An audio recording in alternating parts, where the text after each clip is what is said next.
Olá, seja bem-vindo ao nosso Masal Podcast, sempre trazendo um bate-papo de alto nível para você que não tem preguiça de pensar.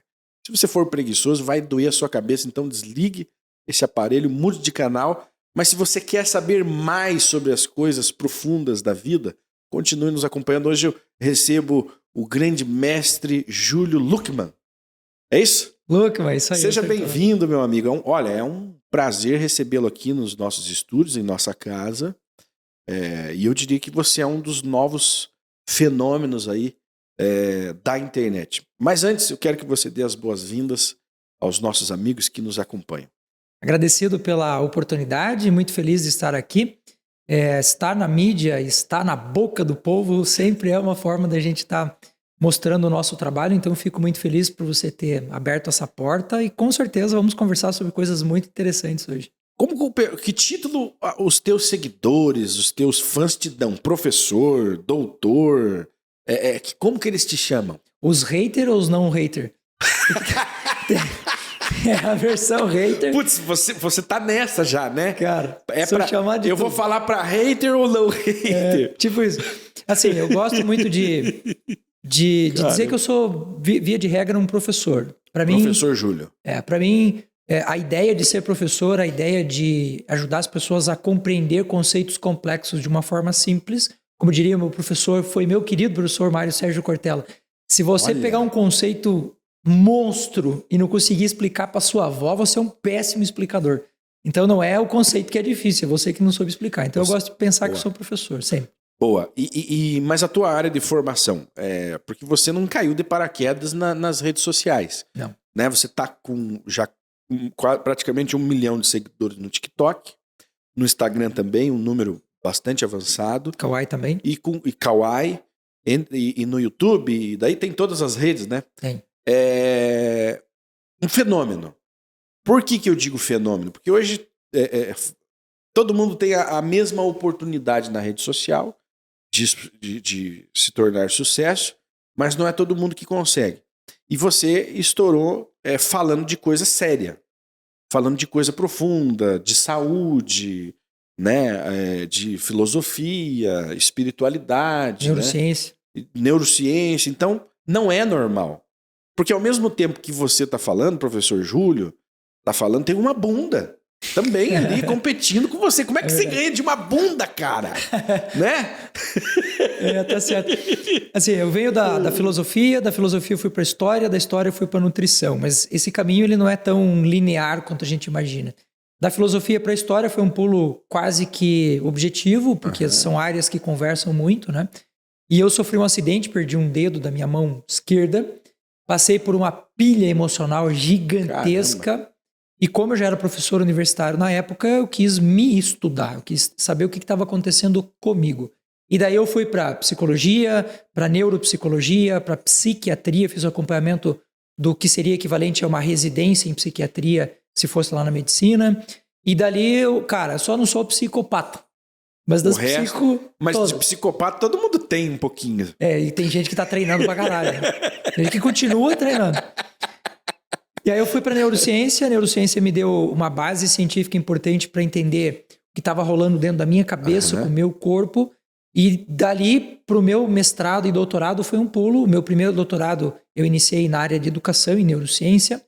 E eu entendi que os meus pacientes, muitos deles, eu não conseguia reverter o quadro dos caras, por mais que a técnica fosse a mais aprimorada do mundo, uma psicoterapia muito bem feita. E aí eu, em parceria com nutricionistas, eu comecei a ver os caras virar a chave. Eu falei, opa, essa parada de nutrição tem uns negocinhos interessantes. Olha só. Aí eu voltei a fazer nutrição e daí dentro da nutrição eu fui me especializando, né?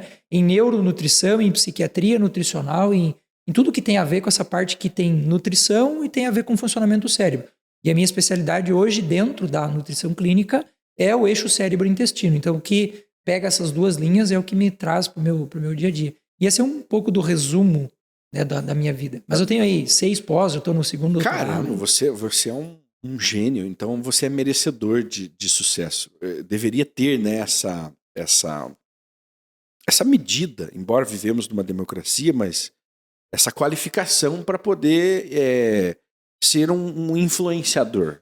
Porque se nós pegarmos 99,9% dos influenciadores, eles influenciam coisas ruins, né? Ou coisas nada produtivas para os seres humanos. Então você, como um influenciador, tá sobrando conteúdo, inclusive. Eu não sei se não cai em breve as suas redes de tanto conteúdo que você consegue disponibilizar para as pessoas, o que é incrível. Agora, como que você, com essa formação, geralmente as pessoas com essa formação não têm nem tempo e nem olham para as redes sociais, né? Para esse mundo digital. São pessoas reclusas ali nas suas pesquisas. Olha, eu vou te falar uma coisa assim, ó, que eu acredito que seja um ponto interessante para todos aqueles que hoje almejam entrar numa rede social e fazer algum tipo de sucesso, né?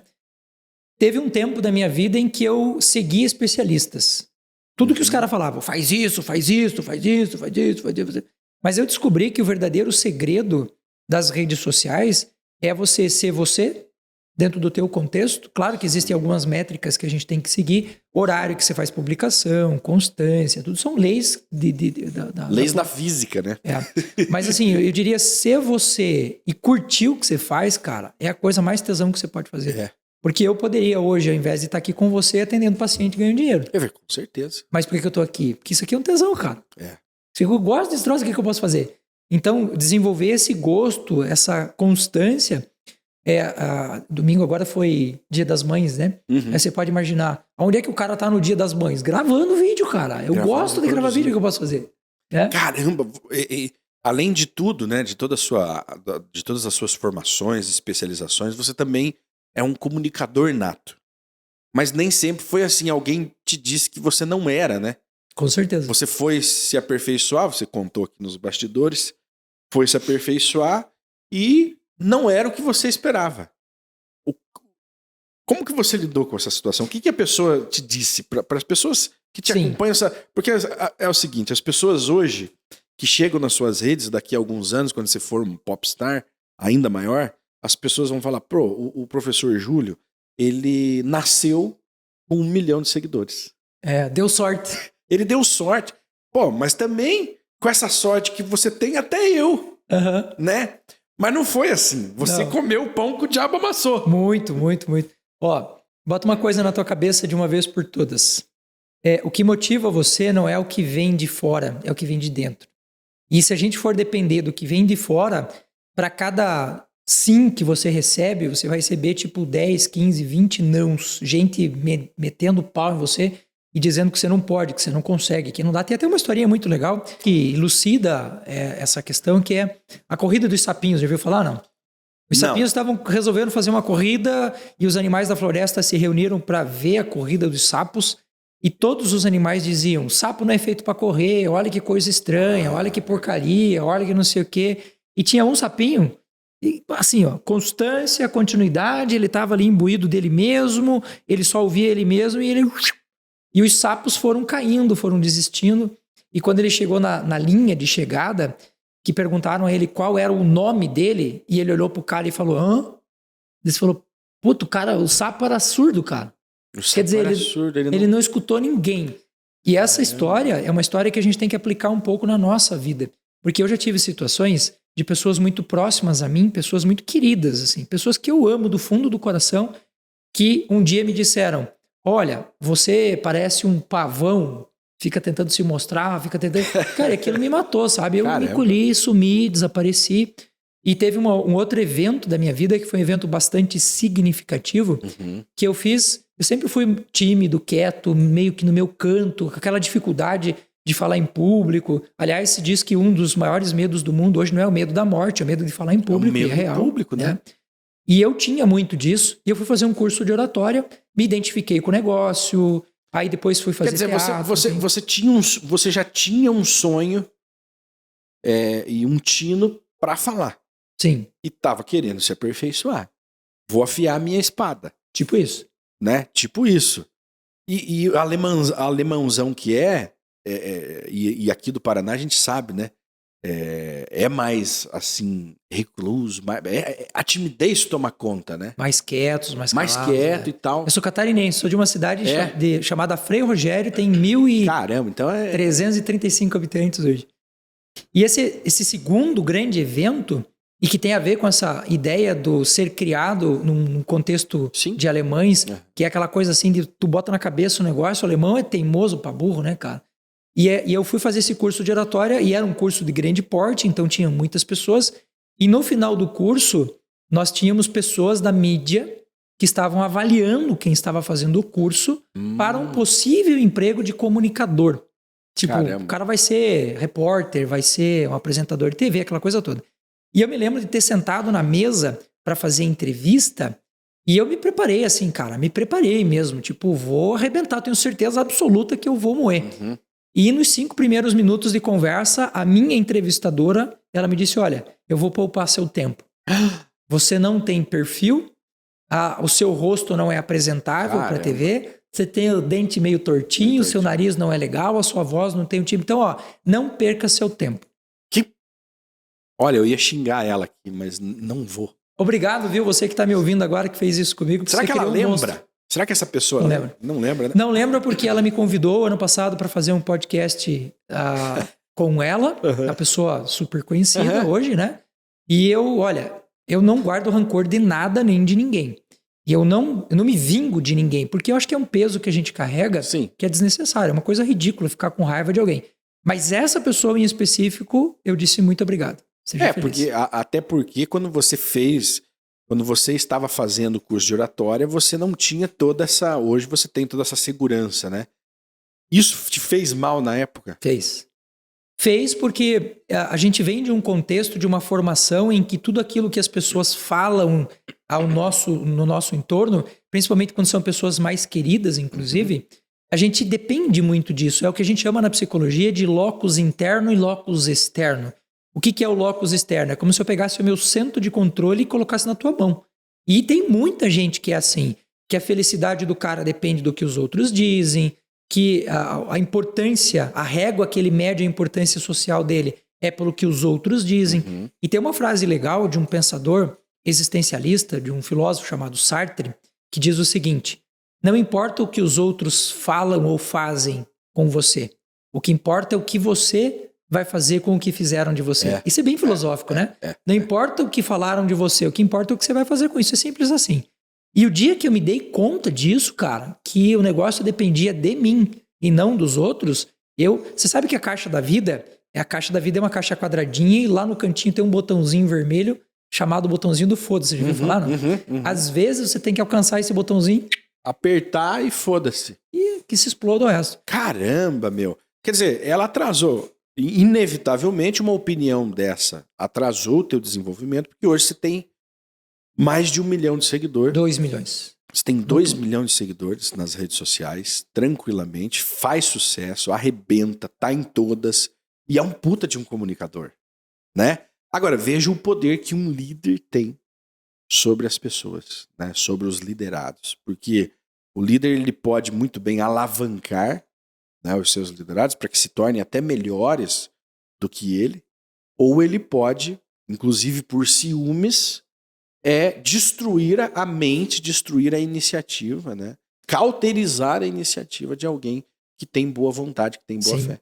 Eu tenho 2 conceitos que eu gosto muito de falar para as pessoas quando a gente vai pensar em termos de liderança, porque hoje o meu trabalho, essencialmente nessa parte de formação humana, são com líderes, né? Então eu pego os caras mais top que você pode imaginar no Brasil, os CEOs mais top, são os caras que estão sentados na minha frente pedindo conselho hoje. E eu tenho 2 conceitos que eu costumo usar que são assim. O primeiro conceito, existe o líder termômetro e o líder termostato. O termômetro, ele entra aqui, ele mede a temperatura, mas ele não influencia em nada, ele não muda nada. Não. Se está em 20 graus, vai continuar em 20 graus. O líder termostato é o cara que determina a temperatura do ambiente. Só que esse líder termostato, ele tem um problema. Ele pode estar muito abaixo da média, como ele pode estar muito acima da média. Então, quando o cara chega aqui e mete 50 graus na sala, ele cozinha todo mundo. Se ele meter 0 grau, ele congela todo mundo. Então, eu acho que o líder, ele tem que ser um termostato. A gente precisa sentir essa chegada do líder. Assim. O cara chegou, a presença dele invade o espaço. A gente precisa disso. Só que de um cara regulado que te leva para aquilo que seria o desenvolvimento e tal. Tem que ter uma responsabilidade, né? Sim. Esse cara poderoso, com essa influência, ele, no mínimo, tem que deixar como ele te encontrou. No mínimo. No mínimo, ele não porque ele tem o poder para te destruir ali com poucas palavras. Sim. E tem um outro conceito que eu acho muito legal, sem fazer aqui nenhum viés para a religião, que eu acho que não é o caso da conversa de hoje, mas ouvir aquilo que as religiões, de uma certa forma, trazem como filosofia ao longo da história, nos faz entender coisas interessantes. Por exemplo, o amor cristão, a gente dá um nome para ele, chama ágape. Ágape é o nome do amor cristão. E o que o amor cristão, ágape ou caritas, né, que é a palavra em grego para hoje caridade, traz como conhecimento científico para a gente ver hoje? Caritas, traduzido de uma forma literal, é o cara que esvazia-se de si próprio para permitir que o outro cresça dentro dele. Então, o amor à moda caritas, o amor à moda cristã, é aquele amor em que eu faço de tudo para que o outro se desenvolva. Isso aplicado à liderança seria mais ou menos equivalente ao seguinte, que eu vou fazer de tudo para que você, que é meu funcionário, que é meu colaborador, que é a pessoa que está trabalhando comigo, seja melhor do que eu. Você é um suporte. É o cara que dá o suporte para o crescimento. Um suporte, uma escada. É aquele que serve. Mas não existe liderança maior do que aquela que está para servir. Servir aos colegas, servir à empresa, né? Aquele que, mas tem aquele muito redor de corda aí que... Aquele que está para ser adorado, aí ele não é um líder. Ele é qualquer outra coisa, menos isso, né? Infelizmente o mundo está lotado de canalhas, de pessoas que estão roendo a sua corda o tempo todo. Eu me lembro de uma história que marcou muito a minha vida. Eu entrei numa empresa decidido a me tornar realmente uma pessoa importante dentro daquela empresa. Uhum. E eu sou muito dedicado, disciplinado nas coisas que eu boto na cabeça, eu faço e vou até o fim. E nessa empresa eu saí literalmente de estagiário a vice-presidente. Cara. E um dia o presidente da empresa me chamou e me perguntou, Piá, o que você quer aqui dentro dessa empresa? E eu ingenuamente respondi a ele, quero ser como você. E ele entendeu, eu quero ser o seu lugar. Exatamente. 2 semanas depois ele me demitiu. Na cara dura. Ele teve um gostinho. E assim, ó. De te mandar embora.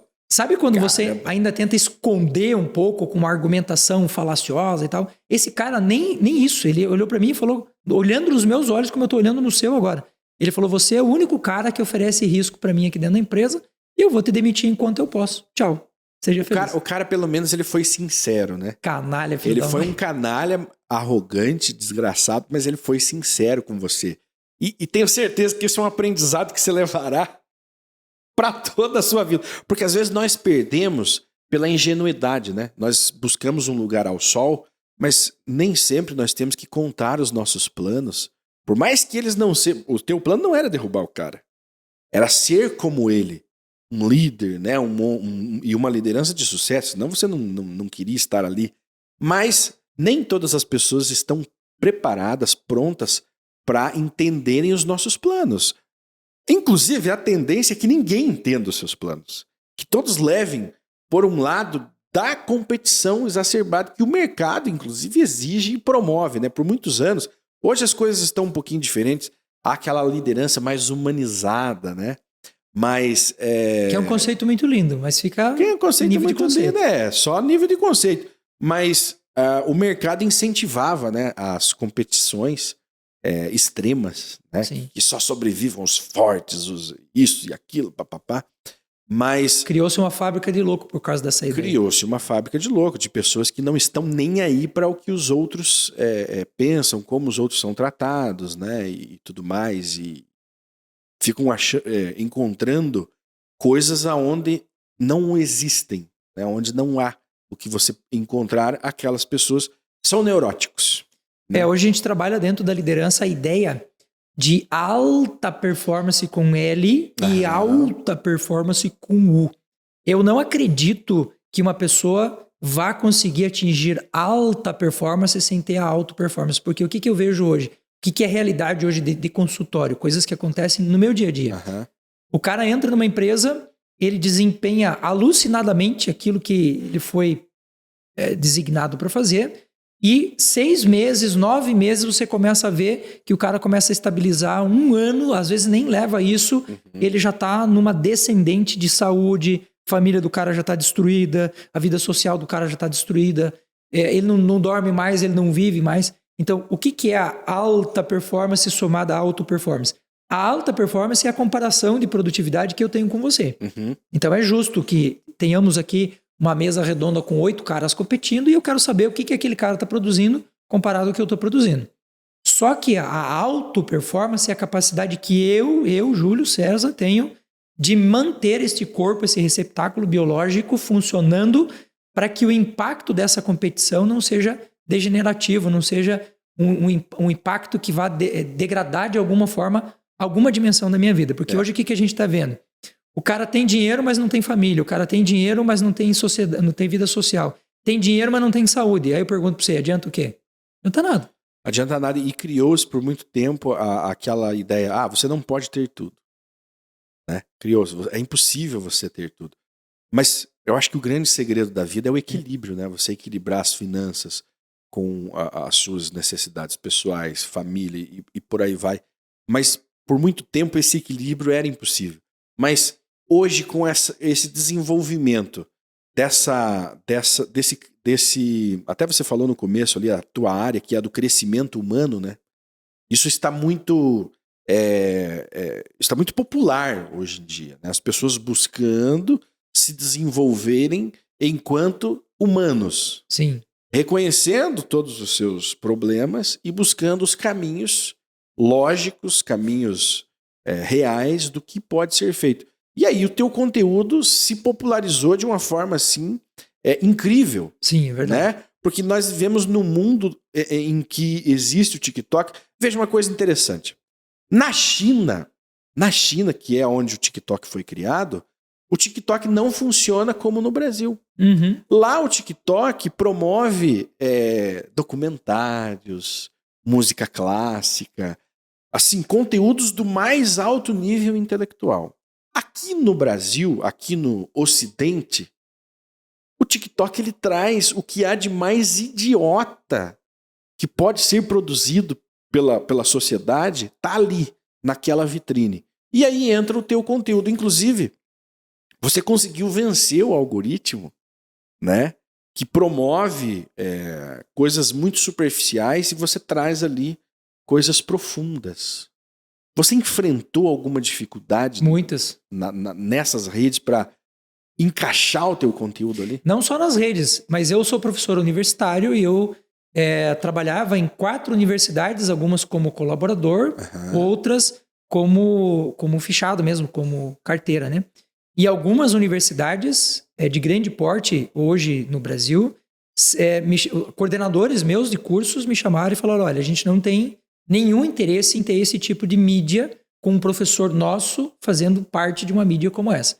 E isso mexeu muito comigo. Por quê? Porque me incomoda o fato de nós termos uma superficialidade nos conteúdos e não ter gente que se dedique a ir para essas redes e falar, cara, eu quero ir para lá. E eu tenho como princípio de vida uma coisa bastante simples. Você vai ver nas minhas redes algo que é muito característico meu.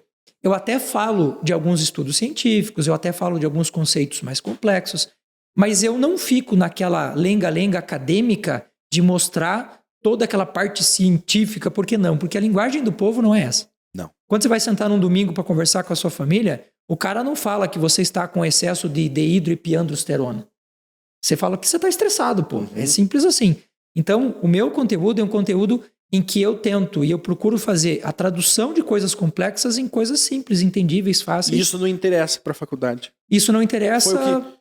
Mas então é o seguinte... Sofre uma represária gigantesca por causa disso. Então, quem promove essa superficialidade são as academias. Sim.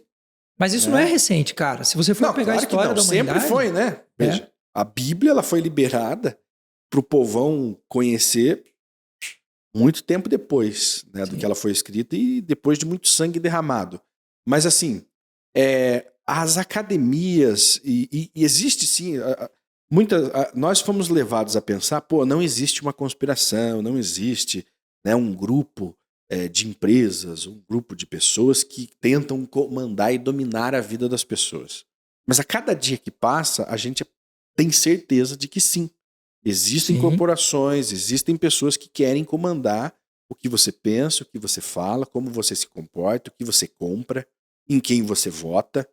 Existe sim, e nós estamos totalmente suscetíveis a isso. E usam aquilo que a gente menos imagina, as redes sociais. Aquilo que você não dá um valor. Pô, mas é uma rede social, isso aqui não é sério. Poxa, há alguns dias estavam debatendo a aprovação de uma lei, né, para regular justamente esse meio essa forma de comunicação. Sim. De tanto que ela não é importante, né? Quer dizer, hoje ela serve para educar e para deseducar as pessoas. Constantemente. A rede social, ela é o espelho da sociedade. Nossa. Se você tem um conteúdo ridículo, raso, pífio, é porque a sociedade ela é assim. É um reflexo. E a gente fala muito isso em relação a tudo, né? Em relação à música, em relação à alimentação, em relação às redes sociais. Então, a minha tarefa, ela é justamente trazer conteúdo que seja também de base científica, mas também de base filosófica, também de base de percepção, para que as pessoas possam transformar a sua vida, e essa é a base do meu sucesso. Por exemplo, eu falo sobre coisas do dia a dia que a indústria, que o mundo acadêmico não quer que você saiba. Você quer um exemplo simples? Agora que a gente está entrando no inverno, sei que tem gente que vai assistir a gente lá no verão depois, mas agora a gente está no inverno. E é comum, no inverno, você ter o seu lábio rachado por causa do frio. Verdade. Aí o que a indústria faz? Produz uma coisa chamada batom de cacau, dá para você e você usa o batom de cacau. Uhum. E ele vai te viciar pelo inverno inteiro, você vai ficar refém daquela porcaria. Caramba. Se você pegar a casca da banana, sabe aquela parte branca da casca? Sim, sim. Você raspar a casca da banana e fazer uma massinha e passar, ela tem ali uma substância chamada leucocianidina, que recruta células do sistema imune para aquela região e vai fazer com que você tenha uma pele resistente ao frio. Desenvolva. Minha avó já usava isso, velho. Mano. E nós estamos lá comprando mais um produto no mercado. Que é o que o mercado quer. O mercado quer. Eu não acredito. Você é um paciente eterno, o mercado quer você um comprador eterno, o mercado quer você um consumidor eterno. Um seguidor de ordens, né? Que você obedeça às ordens. Mas como que a tua cabeça não explode? Porque num determinado momento você descobre tudo isso. Descobre que a sociedade é manipulada, que nós somos aí fantoches. Como que você encontra um equilíbrio, encontra graça ainda para trazer isso aí, né, para as pessoas? Newton, o matemático, ele tem uma teoria que eu acho muito interessante. Num dos escritos dele, ele diz o seguinte: a opção por uma vida de estudos é também uma opção pela solidão. Por que ele diz isso? Ele usa uma referência que eu acho muito interessante, que é a referência de uma pirâmide, né? Imagine que você tem uma pirâmide e nessa pirâmide estão as pessoas da sociedade. Uhum. E quanto mais você sobe na pirâmide, mais esclarecido você está, mais conhecedor você está. Só que o que a gente tem que botar na cabeça muitas vezes, e faz sentido no pensamento do Newton, quanto mais você sobe na pirâmide, menos pessoas tem pensando como você. E eu já tive uma fase da minha vida em que, ao entender o que estava acontecendo na sociedade, eu quis transformar essa sociedade. A forceps. Geralmente é o que... Porque há uma revolta, né? Há uma revolta e aí nós dizemos assim, vocês são burros, exato. Vocês não estão entendendo o que está... A gente tenta acordar as pessoas no choque. Porrada. Só que não funciona. Só que nem todo mundo está preparado para receber aquele conhecimento naquele momento. Então, existe essa fase de frustração, que é a fase em que muita gente acaba entrando no ostracismo, grandes intelectuais brasileiros e do mundo, que o cara percebe o que está acontecendo, ele cria um mundo à parte para ele, e ele se isola naquele mundo à parte, ele fica dentro daquela concha, daquela bolha, e ali ele vive o mundo dele. Para mim isso não funciona. E existem aquelas pessoas que, frustradas por conta disso, acabam destruindo a própria vida, porque daí você vai contra o sistema te destrói. O que eu fiz? Eu entendi que as redes sociais são o sistema. Sim. E eu pensei, por que não usar as redes sociais contra elas mesmas? Então, nas redes sociais, eu falo mal do celular, eu falo mal do excesso de tempo que a gente fica nas próprias redes sociais. Eu levo informação sobre alimentação ruim, eu meto o cacete nos remédios que eu sei que tem estudo científico que falam mal. Então, existem remédios, como o paracetamol, por exemplo, que comprovadamente eles causam um tremendo mal para o nosso fígado. Cara, uma das maiores causas do mundo hoje de cirrose hepática não alcoólica. Aí você fala, por que isso não é divulgado para as pessoas? Porque não há interesse.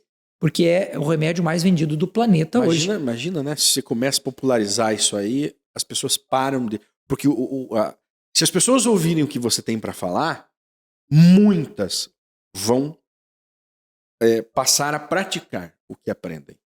Porque as pessoas estão esperando um arauto que traga uma mensagem para que elas sigam. As pessoas estão carentes disso, né? E nós vemos isso despencando as audiências das novelas, despencando as audiências dos jornais, né? As pessoas estão procurando. E você... olha, eu não é porque você está aqui, mas você é a prova viva de que o contraditório funciona e de que as pessoas estão dispostas a ouvir. E a coisa que mais me dá tesão é você explicar uma coisa e a pessoa fazer assim... Eu não sabia disso. Eu descobri. Então, tá aí, ó. Vou te dar um exemplo. A gente usa muito aquela pílulazinha azul, sabe aquela uma que deixa o cara nervoso? Viagra, Eu não ia falar o nome, já que você falou. Mas eu falo. E a base do Viagra, ele é um vasodilatador e ele trabalha muito em cima do óxido nítrico. O óxido nítrico ajuda a gente a manter as células vivas. Uhum. Só que se você estiver cheio de radicais livres, se você tiver, por exemplo, passado uma semana alucinante no teu trabalho, você não tiver dormido direito, você tiver cheio de radical livre, o óxido nítrico vira óxido nitroso, que é tóxico e dá ataque cardíaco e te mata. Por isso que tanta gente Porque é o seguinte, se o Bilal do cara não sobe, é porque ele já está nessa situação de estresse. E aí ele precisa do remédio que pode se tornar um veneno. Exatamente isso que acontece. Tem milhares, não é um caso, são milhares de mortes. Se pega a estatística de morte por problema cardíaco dentro de motéis, você vai ficar de cara com a quantidade de pessoas que morreram dentro do motel ali por ter tomado Viagra. Então, por que você não tem uma propaganda que diga que existe esse risco? Porque o Viagra é o segundo medicamento mais vendido do planeta depois do paracetamol. Você entenda como o mercado é hipócrita, né? Porque ele diz lá, as propagandas, né? Beba com moderação. Uhum. A tua cerveja, a tua pinga, seja lá o que for, beba com moderação. Mas beba. Vai beba, né? Tem lá o contra o cigarro, né? Na carteira do cigarro, tem as fotos de pessoas totalmente destruídas ali, com câncer e entre outras doenças. Mas só que aí tem o Viagra, que não é falado, o paracetamol, que não é falado, o açúcar. Um veneno desgraçado. Né? Quer dizer, é um movimento, né? É uma corporação hipócrita que domina, inclusive, a mídia, porque os grandes proprietários da indústria farmacêutica também dominam, são donos da mídia, né, mundial. O lobby mundial. Exato, o lobby. Quer dizer, então nós somos ovelhas. Ali, por enquanto, nós estamos aqui no nosso cercadinho das ovelhas, mas de vez ou outra, algumas vão para o matadouro, né? Sim. Todas estão esperando ali. Todas estão esperando o dia do abate, que é o quê? Você toma um remédio, você consome um produto que uma hora vai te matar. Uma das ciências que mais crescem no mundo hoje, sem a menor sombra de dúvida, é o que está no auge hoje, é a neurociência. E você vai me perguntar, doutor, mas por que a neurociência está tão em alta? E eu vou te explicar de uma forma bastante simples dentro desse contexto que você está me trazendo agora. A gente já sabe, dentro dos estudos da neurociência, como é que boa parte do cérebro humano se comporta. Aí a gente identifica uma coisa como o cigarro, que a gente sabe comprovadamente tem mais de 4.000 substâncias que são cancerígenas, que causam problemas, que diminuem a quantidade de zinco no seu corpo, que derruba a imunidade. Cara, a gente já sabe que isso faz mal. A gente já sabe que os refrigerantes são deletérios, são ruins, são lazarentos. A gente já sabe disso. Ninguém tem dúvida nenhuma. Só que a pergunta é, por que cargas d'água, mesmo olhando a carteira de cigarro que está escrito, cara, você vai perder tua perna, você vai brochar, você vai ter câncer. Por que mesmo assim o cara continua usando? Porque a neurociência, ela tem as suas facetas e a gente tem as conduções enviesadas dentro da neurociência. E as pesquisas hoje, 99% delas são bancadas por empresas para descobrir como que o cérebro funciona para usar esse mecanismo a favor da indústria. Sim. Eu vou te explicar um exemplo. Se você pegar hoje a carteira de cigarro ou se você pegar um refrigerante, você tem a propaganda lá dizendo que não pode. Hoje as escolas não vendem mais refrigerante, enfim. Mas por que na cabeça das pessoas aquilo é bom? Porque você tem outros mecanismos que levam a pessoa a pensar daquela forma, que é o que a gente chama de criação de engramas mentais. O que é um engrama? É um padrão mental que você vai criando e que vai ter como resposta um estímulo que você foi dando para aquela pessoa o tempo todo e ela vai acabar consumindo de uma determinada forma. Exemplo, se eu digo para você, branco, branco, branco, branco, branco, branco, branco, o que a vaca bebe? Um monte de gente vai responder... Leite. Não, a vaca bebe água. Isso é um engrama. Mas a gente... Percebeu? Eu digo para você, a vaca... Eu sei que a vaca não bebe leite, ela bebe água. Mas quando eu crio um engrama mental dizendo branco, branco, branco, branco, branco, branco, o que a vaca bebe? Bum. Leite. Ema, como chama a clara do ovo? Gema. Não, clara. É um engrama. Então, na sociedade, a gente vai criando esses engramas, como, por exemplo, você pega a figura do Natal. Você pega um Papai Noel que tem as cores de um determinado refrigerante, e ele vem dentro de um caminhãozinho, e ele traz... Nesse caminhãozinho está escrito lá assim, aqui dentro tem a felicidade, são engramas. Um ursão. Puta vida. E as pessoas vão lá, não, eu vou porque é bom, porque é bonito, né? Porque, só hoje, né? Só hoje. Então, o tempo inteiro nós somos levados a consumirmos aquilo que nós não precisamos. Que não queremos, não precisamos. Que não queremos, não que precisamos. Não serve para nada, não serve para incomodar. E que não temos condições, muitas vezes, né, de consumir aquilo, mas nós somos influenciados o tempo todo. Agora, como aprender a fazer? Porque nós precisamos de ter referências, boas referências, para então medirmos o mundo, medirmos o que está à nossa volta.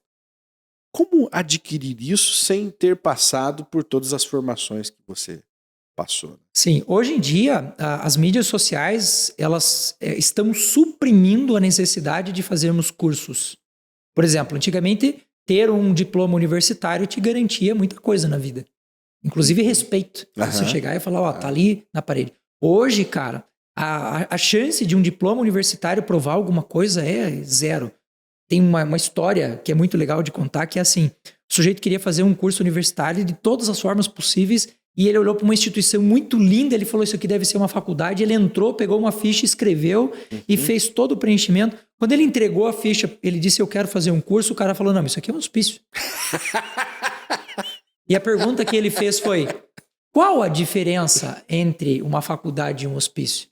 E o cara do hospício falou, a diferença é que para você sair do hospício, você vai ter que provar que você está melhor.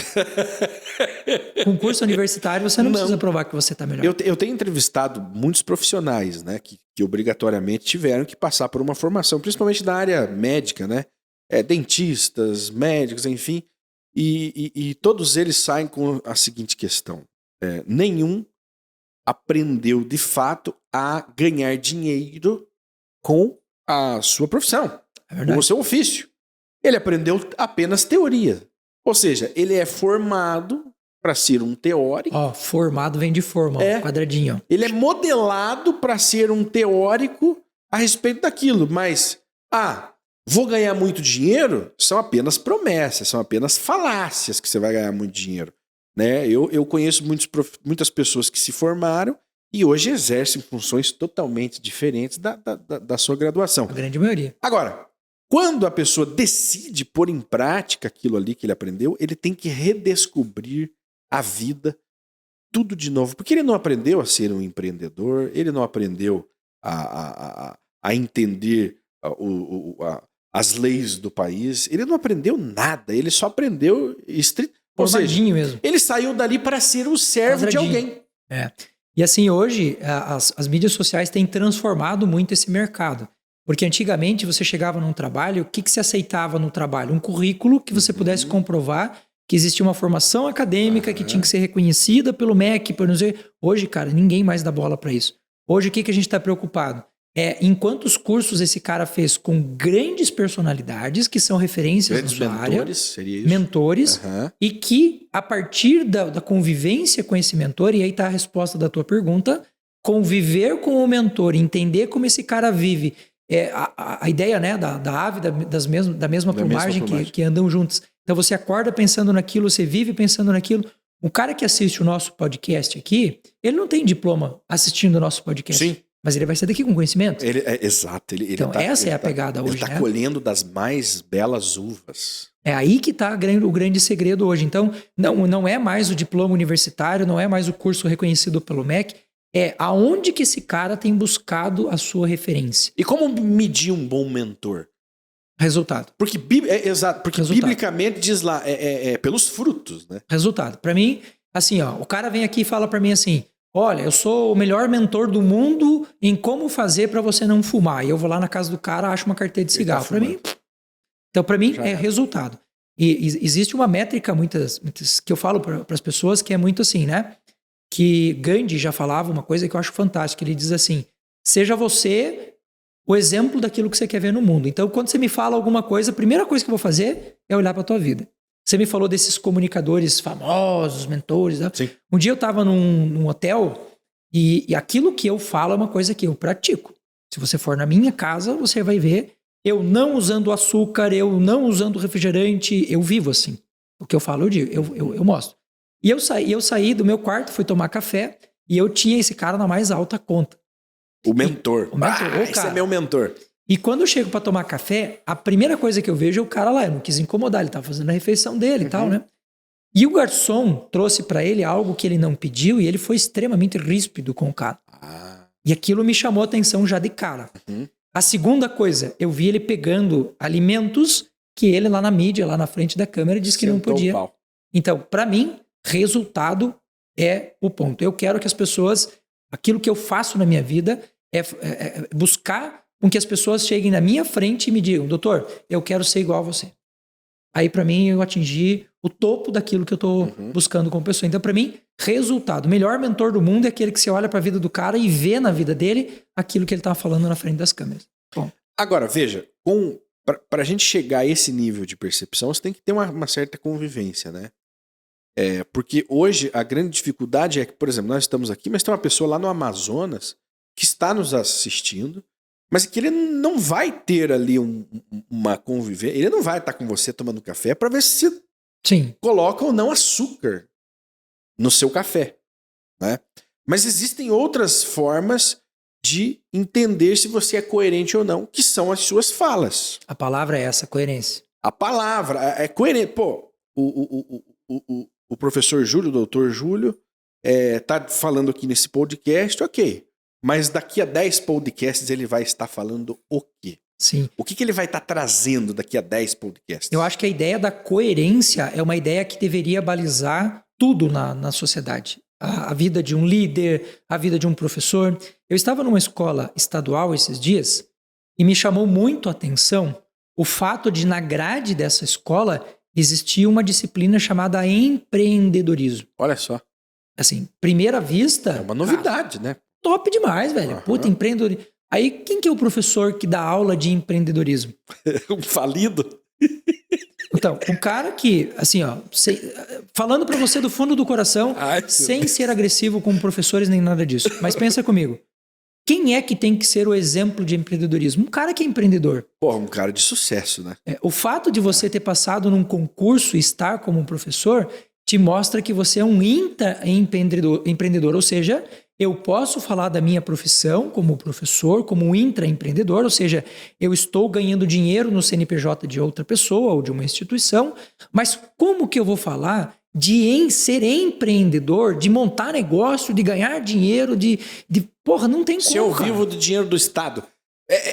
É uma das grandes incoerências do sistema. Eu tenho sido muito crítico ao sistema de ensino do nosso país, porque hoje eu sinto falta de muita coisa, né? Quanto empreendedor, aqui comunicador, enfim. As pessoas que estão ensinando, elas nunca viveram aquilo. Por exemplo, você pega aí as faculdades de comunicação, os cursos de comunicação.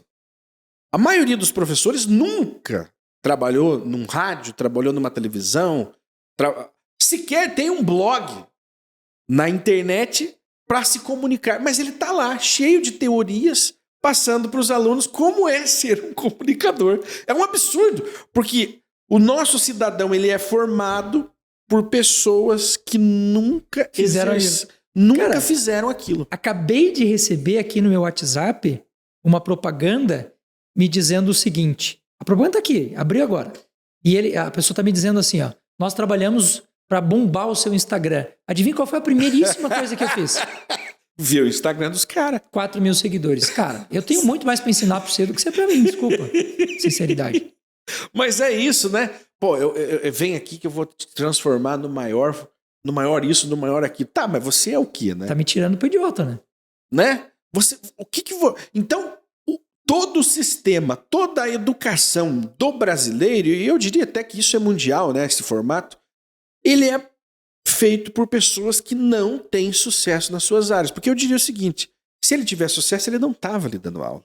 Para mim, o empreendedor, que deveria ser o professor lá da escola, é o cara que na cidade, ele... E não nessa aula corriqueira de ter... Imagina, o cara vai deixar a empresa dele para dar aula, para deixar de ganhar milhões. Mas eu acho que esse cara, ele devia estar envolvido num projeto dentro da escola em que o sucesso financeiro, o sucesso da família, o sucesso na saúde são coisas que impressionam a pessoa, que a pessoa olha... Porque, sei lá, vou pegar um exemplo aqui. Sei lá, eu fui fazer uma mentoria com o Wendel Carvalho. Cara, quando você chega na vida do cara e você olha e ele fala, faz que dá certo, putz, você olha pro carro, olha pra casa, olha pra família, olha pra estrutura, você vê que aquilo que ele tá falando é o que é, cara. Ele sustenta, ele tem uma base, uma base que existe, né? Ela não é apenas fake, né? Apenas para trazer milhões, mas ele, como diz, ele mata a cobra e mostra o pau, né? Eu falo de riqueza, a minha riqueza... Tanto é que quando ele vai falar de riqueza, ele coloca 2 Lamborghini do lado. Né? Ele fala, tá aqui, ó. Tá e são minhas, né? São dele. Enfim, coerência. Mas é uma nova escola, né? É uma nova escola, é uma nova tendência, inclusive, que vai ainda gerar muito lucro para quem estiver envolvido, que é o ensino, a educação através de mentoria, através de faço o que eu faço. E faça como eu faço. E dá certo. Dá certo. Hoje o mundo digital, as franquias digitais e as vendas de curso de marketing digital estão explodindo. Por quê? Porque a gente está vendo que realmente o negócio faz muita diferença. Eu, por exemplo, tenho uma loja virtual. A minha loja virtual, ela vende hoje assim 2, 3 vezes mais do que a minha loja física vendia. Tanto que eu fechei a loja física. O que você vende na tua loja? Produtos naturais, que são coisas que eu testo no meu dia a dia e que as pessoas me veem usando porque é realmente o que eu estou usando. Não é assim, compra porque eu achei legal. Não, se você for lá em casa, você vai ver que o ômega que eu falo é o que eu uso, o açafrão que eu falo é o que eu uso. Então, esse tipo de referência é o que as pessoas estão buscando hoje. E respondendo a tua pergunta, como é que a gente faz no mundo hoje para levar essa informação para as pessoas sem que o sujeito seja necessariamente obrigado a fazer 55 mil cursos? O cara não tem que fazer 6 pós-graduações como eu fiz para saber o que eu sei. Agora, se ele conviver comigo, se ele estiver me vendo e o resultado que é a minha saúde, a minha imunidade, você nunca vai me ver triste, você nunca vai me ver doente. Cara, eu tô há 13 anos sem pegar um resfriado, cara. Puta. Olha pra minha vida, velho. Eu peguei 2 esse ano. Então. Você vê? Você tem as suas mentorias? Já? Tenho algumas, saúde 360 graus, em que a gente regula 5 elementos que para mim são capitais. Regula sono, que para mim é a coisa mais importante de todas. Sem sono você não tem mais nada. Você não vive sem sono. Eu tenho sofrido. Toda madrugada, nos últimos 3, 4 semanas, eu tenho acordado às 3 da manhã. Esse é chamado efeito alvorada, já vou te explicar. E olha que eu vou dormir 1h, meia-noite, 3 da manhã, eu acordo, cara. Isso tem uma explicação. Negócio... Chama efeito alvorada. Então, regula sono, aproxima o cara da natureza dele. Você tem que regular a tua alimentação, tem que fazer atividade física e regular as emoções. Esse aproxima o cara da natureza dele. Que lua que nós estamos agora? Cara, olha. Isso é natureza. Olha por que eu tô doente. Isso é natureza. Eu não sei nem a lua que nós estamos. Então, tudo na natureza é regido pelos astros, tudo. Caramba. Uma flor que abre, um peixe que desova, um verme que procria, tudo está alinhado com o circuito da natureza. Com o ciclo do sol e da lua. Tudo. E o ser humano é o único ser em toda a natureza que não respeita a sua própria natureza. O exemplo que você me deu agora. Se você imaginar, aqui está o sol, aqui está a Terra está girandinho e a gente está no movimento no espaço em que tudo está andando, né? A Terra, quando ela chega no ponto em que ela dá 6 horas da tarde, que escurece, até a meia-noite, esse ciclo negativo de insolação, ele tem um impacto sobre o teu GH, que é o hormônio do crescimento, sobre a tua melatonina, sobre o teu GABA, que é o filé do sono. Biologicamente falando, as horas que você dorme entre o pôr do sol e mais ou menos meia-noite, elas equivalem a 2 horas biológicas. O que é uma hora biológica? A hora biológica é a facilidade com que o teu corpo faz alguma coisa. Por exemplo, você faz a digestão de carne mais facilmente ao meio-dia do que você faz à noite, concorda? Isso é hora biológica. Concordo. Então, entre o sono é a mesma coisa. Então, entre o pôr do sol e a meia-noite, cada hora de relógio cronológica equivalem biologicamente a 2 horas de sono. Caramba! E tudo que você pega depois da 1 hora da manhã, quando você já está no ciclo de ionização solar de novo, você já está recebendo o fluxo de energia solar de novo, cada hora dormida vale 20 minutos biológicos. Por que você acorda às 3 horas da manhã? Porque a gente, para poder fazer a sustentação, a manutenção do sono, você precisa ter uma boa quantidade de melatonina para ser liberada na hora em que o ciclo do cortisol começa a surgir, que é 3 horas da manhã, entre 2 e 3 horas da manhã. Então, a melatonina está caindo, o cortisol está subindo. E assim é o dia inteiro. Quando um sobe, o outro desce. Quando você chega no início do ciclo do cortisol e a melatonina, perceba que a melatonina está caindo, mas ela está aqui em cima. Se ela encontrar o cortisol lá por 6 horas da manhã, você acorda normalmente. Se o cortisol está aqui embaixo, mas a melatonina também está embaixo, um pouquinho de cortisol que você tem já te acorda. O famoso efeito alvorada. Exatamente. Eu tenho acordado quer dizer, há muitos anos os portugueses tinham esse ali naquela idade ali, na Idade Média, tinham o costume de ter dois sonos, né? Sono bifásico. Que era esse aí, das 6 da tarde até meia-noite, por aí. Daí ele acordava, fazia um lanche, comia, estudava ali e voltava a dormir novamente. Sono bifásico. Muito praticado, Idade Média até o século XIX. Eu acho que até a Revolução Industrial que acabou com isso. Basicamente, mas assim, a gente ainda tem esse costume, principalmente as pessoas que moravam no interior, ainda era muito comum, né? O cara chegar da roça, por exemplo, 6 horas da tarde e cochilar, cara, cama. Dormir. Inclusive sem tomar banho, né? E aí os caras levantavam depois, aí faziam uma janta, aí organizavam as coisas. No interior, a gente ainda tem muito isso hoje do sono pós-almoço, né? Que é a hipotensão pós-prandial, que é uma baixa que a gente tem logo depois do almoço. O cara tira um cochilinho ali de 20 minutinhos, às vezes até menos, que é extremamente saudável, extremamente positivo pro corpo, né? Hoje a gente, por causa dessa ideia de que a gente é dono da nossa vida e a gente faz o que quiser, você não responde mais à tua natureza. Não responde. Não, porque aí você cria o seu próprio ciclo, né? Tenta criar o seu próprio ciclo, mas sem conhecimento algum, se isso vai ou não fazer bem para você. E a longo prazo vai acontecendo o que aconteceu comigo. Eu não tinha esse problema e passei a desenvolver esse problema. Mas nunca é tarde para corrigir. Agora é o seguinte, nós conversávamos nos bastidores de algo que me deixou assim de boca aberta, que é a dieta. Eu vou falar da minha forma que eu entendi. A dieta pelo tipo sanguíneo. Como que é essa novidade? Na verdade, não é bem uma novidade. A gente já tem dados assim bastante antigos de percepção, mesmo antes da gente identificar o tipo sanguíneo, que veio ali século XVIII, né? Que a gente soube o que é uma coisa, o que é outra e tal. Mas a gente já tem uma percepção de uso de alguns alimentos, de algumas condutas de comportamento que já são bastante antigas, que hoje a ciência se serve desses conhecimentos para explicar teorias. Por exemplo, nós temos uma teoria hoje chamada de cronotipo. O que é o cronotipo? É o horário que o sujeito vai dormir. Algumas pessoas dormem mais cedo, acordam mais cedo e acordam felizes. Algumas pessoas vão dormir mais tarde, vão acordar mais tarde e vão acordar felizes também. Se eu tenho um descompasso nisso, eu quebro as pernas do cara. Exemplo, na fase da adolescência, nós tendemos a ser mais vespertinos do que matutinos. Ou seja, a gente vai noite adentro, o adolescente tende a ir noite adentro, a dormir mais tarde e acordar mais tarde.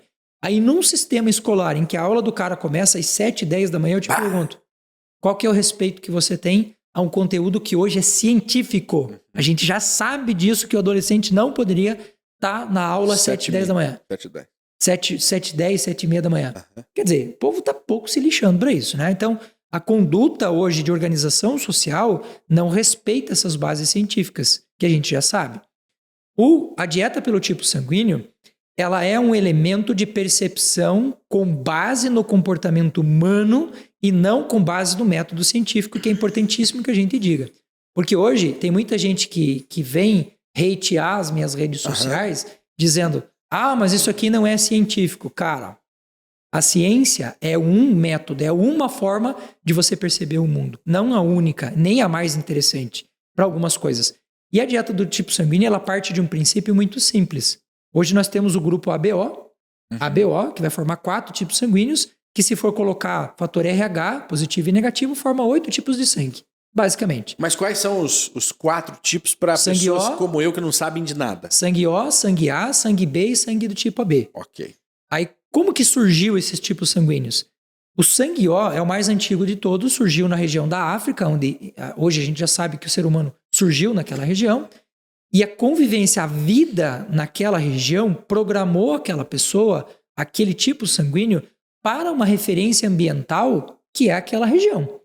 Hoje, pessoas negras, pessoas com pele escura, que vivem em regiões frias, que não pegam sol, têm gravíssimos problemas de produção de vitamina D. Por quê? Olha. Porque uma região onde eu tenho uma grande insolação, eu produzo a melanina, que dá a cor da minha pele, e que nesta proporção de grande insolação eu vou produzir a vitamina D naquilo que eu preciso. Agora, eu pego uma pessoa que precisa de muito sol, que tem pele escura, e coloco ela para viver no Canadá, ela vai ter problema de vitamina D. Então, o que é isto? É a referência de um condicionamento histórico, de uma referência histórica de onde eu fui preparado para viver e que agora eu não vivo mais. E veja como, cortando você, mas como o mundo ficou ridículo, né?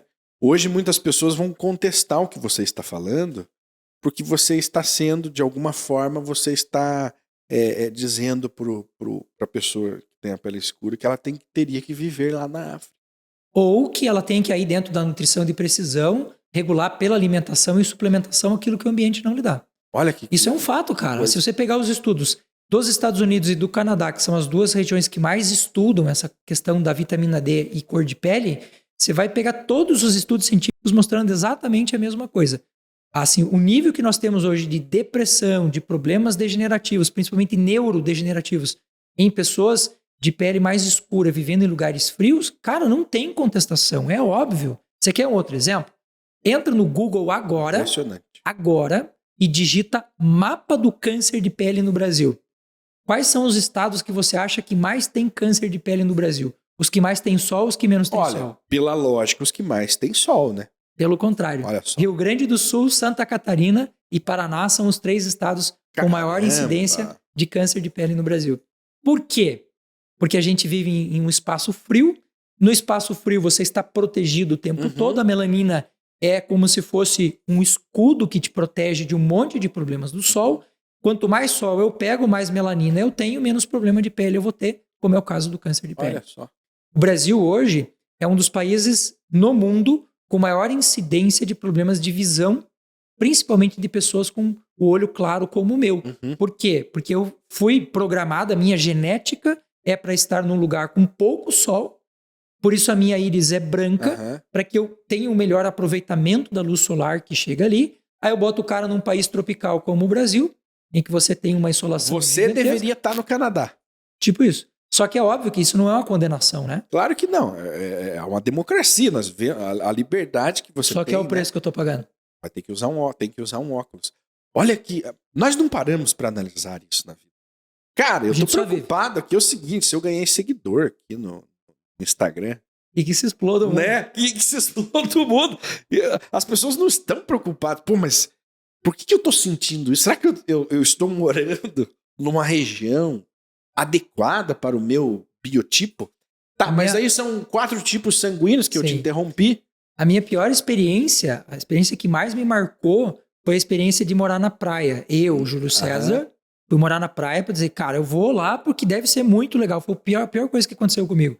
Por quê? Porque o meu cronotipo biológico, a minha forma de reagir ao calor, à luz e assim por diante, é o que a gente chama de cronotipo negativo, que daí é uma outra coisa. Cronotipo vespertino e matutino tem a ver com sono. Cronotipo positivo e negativo tem a ver como eu reajo à luz. Eu gosto de frio, eu gosto de escuro, eu gosto de Curitiba por causa disso, porque aqui, cara, eu tô no meu ambiente perfeito. Aqui é nublado, aqui é frio. Perfeito aqui... pra mim. Por quê? Porque a minha programação genética é uma programação genética que responde melhor a um tipo de estímulo. Claro que também tem a questão cultural, também tem a questão de aprendizagem e experiência, enfim. E os tipos sanguíneos, eles foram programados em condições específicas. O sangue O surge essencialmente na África. Da África, nós temos a migração pelo Oriente Médio. Você vai ver pelo mapa do tipo sanguíneo o surgimento e hoje uma concentração relativamente grande de sangue O, que continua sendo O porque migrou daqui, mas Japão, China, Coreia, Oriente Médio, com uma grande quantidade de sangue do tipo B. Se eu for pegar a migração via Península Ibérica, entrada na Europa, nós vamos ter uma migração que vai formar um sangue do tipo A. Uma incidência muito maior de sangue do tipo A. Aí o que a gente tem?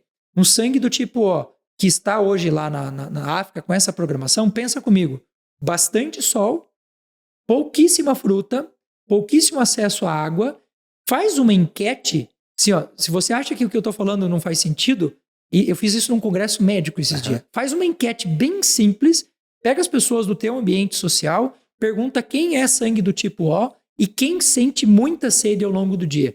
Você vai perceber que a grande maioria vai dizer, eu não sinto sede. Por quê? Porque o sangue do tipo O foi programado para um lugar onde o acesso à água era muito pequeno. Cara, impressionante. O consumo de frutas e verduras, baixíssimo. Pega um sangue do tipo B, que cresceu na região, desenvolveu na região desértica do Oriente Médio. Pergunta quantos desses caras consomem leite, por exemplo. Um monte, por quê? Porque nessa região, uma das fontes alimentares mais comuns é o leite do camelo, é o leite da vaca, é o leite da égua, é o leite da cabra. Tanto que o que forma o sangue do tipo B, lá no cromossomo que determina que ele seja sangue do tipo B, é uma molécula chamada galactosamina. Galactose, lembra? Leite. Caramba. Então, leite faz mal para todo mundo. Cara, da onde que você tirou essa ideia? Para essa turma do tipo B, salvo conduta. Faz bem. Você falou que tem um tipo sanguíneo que se retirar a carne dele... Sangue A. O sangue A. O sangue A, ele é vegetariano por natureza. O O é o contrário. Eu já fiz comigo, eu sou sangue do tipo O. Aliás, eu tive parentes meus alemães que ficaram horrorizados o dia que eu falei, cara, o nosso sangue não é alemão, essa pureza que você está tentando defender aí é uma idiotice, isso não existe. Você é tão africano por dentro como o cara que nasceu e se criou lá na África tipo e tem pele escura. E tem sangue tipo O. E o cara ficou bravíssimo comigo e falou, você é um idiota, você não faz ideia do que você está falando. É o tipo de preconceito idiota, diferenciar pessoas por cor da pele, enfim. É mais fácil eu receber o sangue de transfusão de uma pessoa que é sangue do tipo O lá da África, igual o meu. De um branco ou um negro da África. Do que receber de um tipo A lá que é... Um europeu. Europeu puro, eu vou morrer daí, né? Porque eu não tolero. Enfim, mas as pessoas têm um tipo de preconceito idiota na vida. Mas enfim. E o sangue do tipo A é um sangue que a captação dele de nutrientes não depende necessariamente do aminoácido ou de tudo que vem da carne. Muito pelo contrário, ele se dá muito melhor com uma dieta vegetariana do que um sangue do tipo O, como é o meu caso. Eu passei 21 dias fazendo um teste na universidade, comendo carne e tomando água. Só. Não mudou absolutamente nada. Eu não perdi peso, eu não tive alteração de sono, eu não tive alteração de nada. Nada. Só carne e água. E se você pegar uma pessoa que é sangue do tipo A e fizer a mesma coisa, você vai criar um monte de problema para ela, porque o corpo dela não é preparado para isso. Não quer dizer que ela não possa comer a carne, mas ela tem que ter alguns cuidados. Então, a gente não pode comer carne muito tarde, diferente do O. O esvaziamento gástrico no O é mais rápido do que é no A. Então, eu não posso fazer jejum. Sangue O não pode fazer grandes períodos de jejum. O sangue A pode ficar 8, 10 horas, 12 horas sem comer nada e isso não vai ter impacto nenhum para ela. Muito pelo contrário, vai ter impacto positivo. Então, quer dizer, conhecendo o tipo sanguíneo, seria possível determinar uma dieta específica para que aquela pessoa viva mais, seja mais saudável. Sem dúvida. Eu pego um sangue do tipo A, por exemplo, e eu ofereço para ele o leite. É a mesma coisa que eu oferecia para o B lá, que não faz para ele problema nenhum. Se eu oferecer para o A, ele tem um processo extremamente inflamatório. O leite, de uma forma geral, sangue A e sangue O, os dois são extremamente inflamatórios. Eu impeço que a minha insulina pegue a glicose e consiga pôr ela para dentro da célula. Então, eu crio dois grandes problemas. Um problema de acúmulo de gordura, porque se eu não gasto, eu vou ter que estocar isso. E eu tenho o segundo grande problema inflamatório por conta disso, que é Se eu não tenho energia dentro da célula, eu tô broxado da vida. Aham. Você tá sem energia para fazer as coisas. Você tá... O barcão tá lá no fundo. E às vezes é que você tá comendo ou bebendo algo que não faz bem pro teu tipo sanguíneo. Caramba, esse negócio de glúten, de intolerância a glúten, celíaco, tem a ver com isso? Tem uma parte a ver com isso, mas a gente tem outras questões envolvidas aí que é assim, ó. Imagina o seguinte, o glúten, ele é uma proteína. Essa proteína, se ela não for degradada, se ela não for desnaturada dentro do estômago em pH ácido, ela vai ter que ser degradada por bactérias no seu intestino delgado. Então, se eu não faço uma boa digestão, lá no intestino delgado eu vou ter bactéria criando confusão. Então, o que essas bactérias fazem? Aumenta a disbiose, que é a desregulação do intestino. Elas criam enzimas que têm nomes muito sugestivos, putrescina, cadaverina, que são... Só os nomes já assustam. Criam pequenos furos, pequenas fraturas no intestino que fazem com que essa proteína entre na corrente sanguínea dessa pessoa. Isso vai criar problema autoimune, gastrite, tem um monte de gastrite ligada a isso, sinusite ligada a isso, artrite ligado a isso, ou seja, reumatismo quadros ligado inflamatórios. Todos os quadros inflamatórios. Então, se eu tenho um consumo... Minha esposa é sangue do tipo A, por exemplo. Se ele tem um grande consumo de glúten, ele vai ter problema, isso é um fato. O que eu faço com a minha esposa? De manhã cedo, antes de tomar café, ela toma um limão. Limão acidifica o estômago, aumenta a concentração ácida no estômago.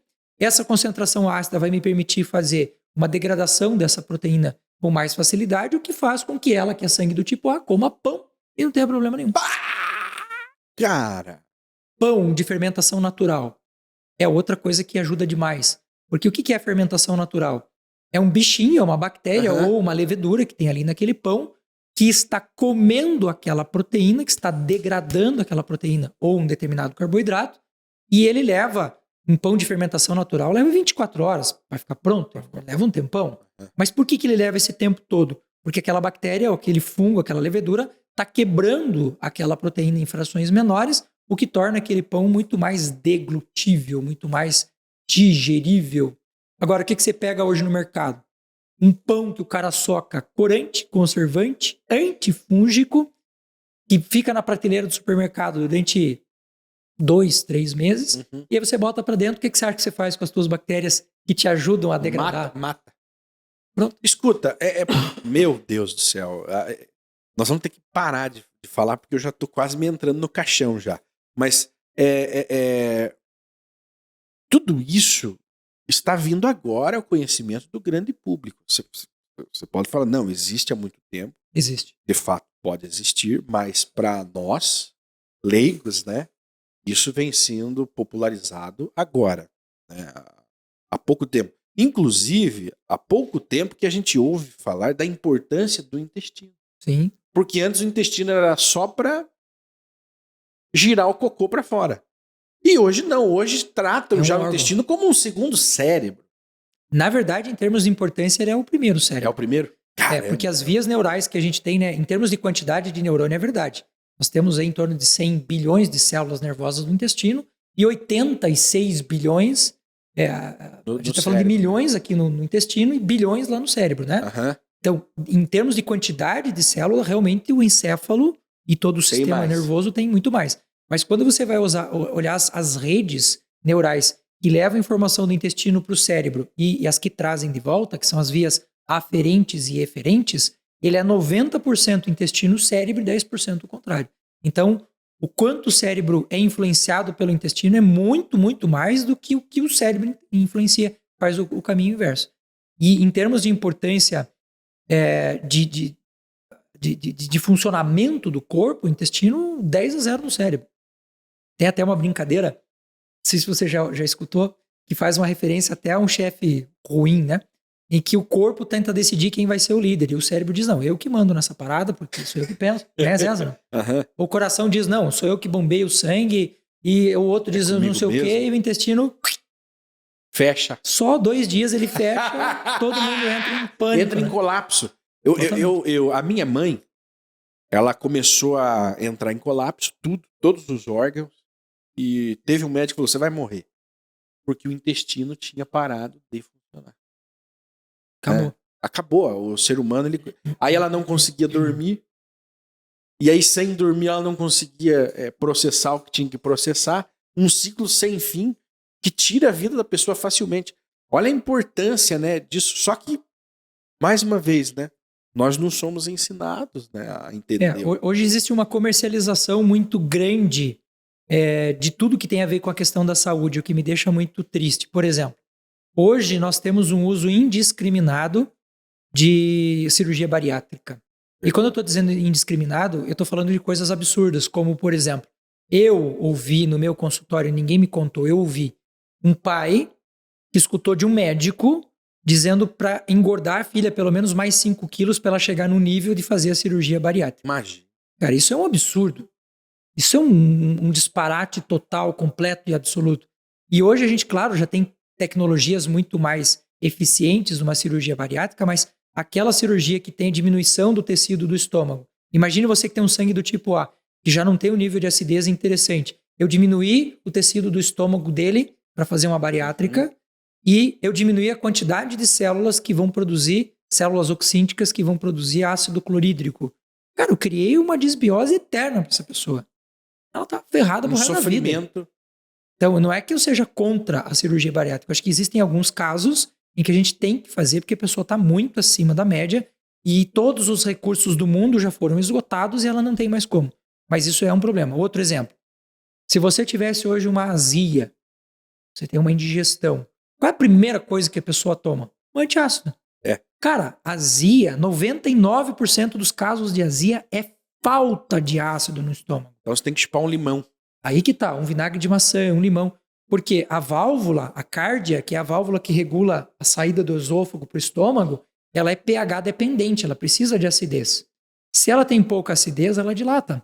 E o pouco de ácido que você tem aqui faz a pirose acontecer. Quando eu faço uma dieta ácida, colocando limão de manhã cedo pro cara, colocando um vinagre de maçã, colocando um abacaxi na alimentação, o que eu faço com essa válvula? Contração.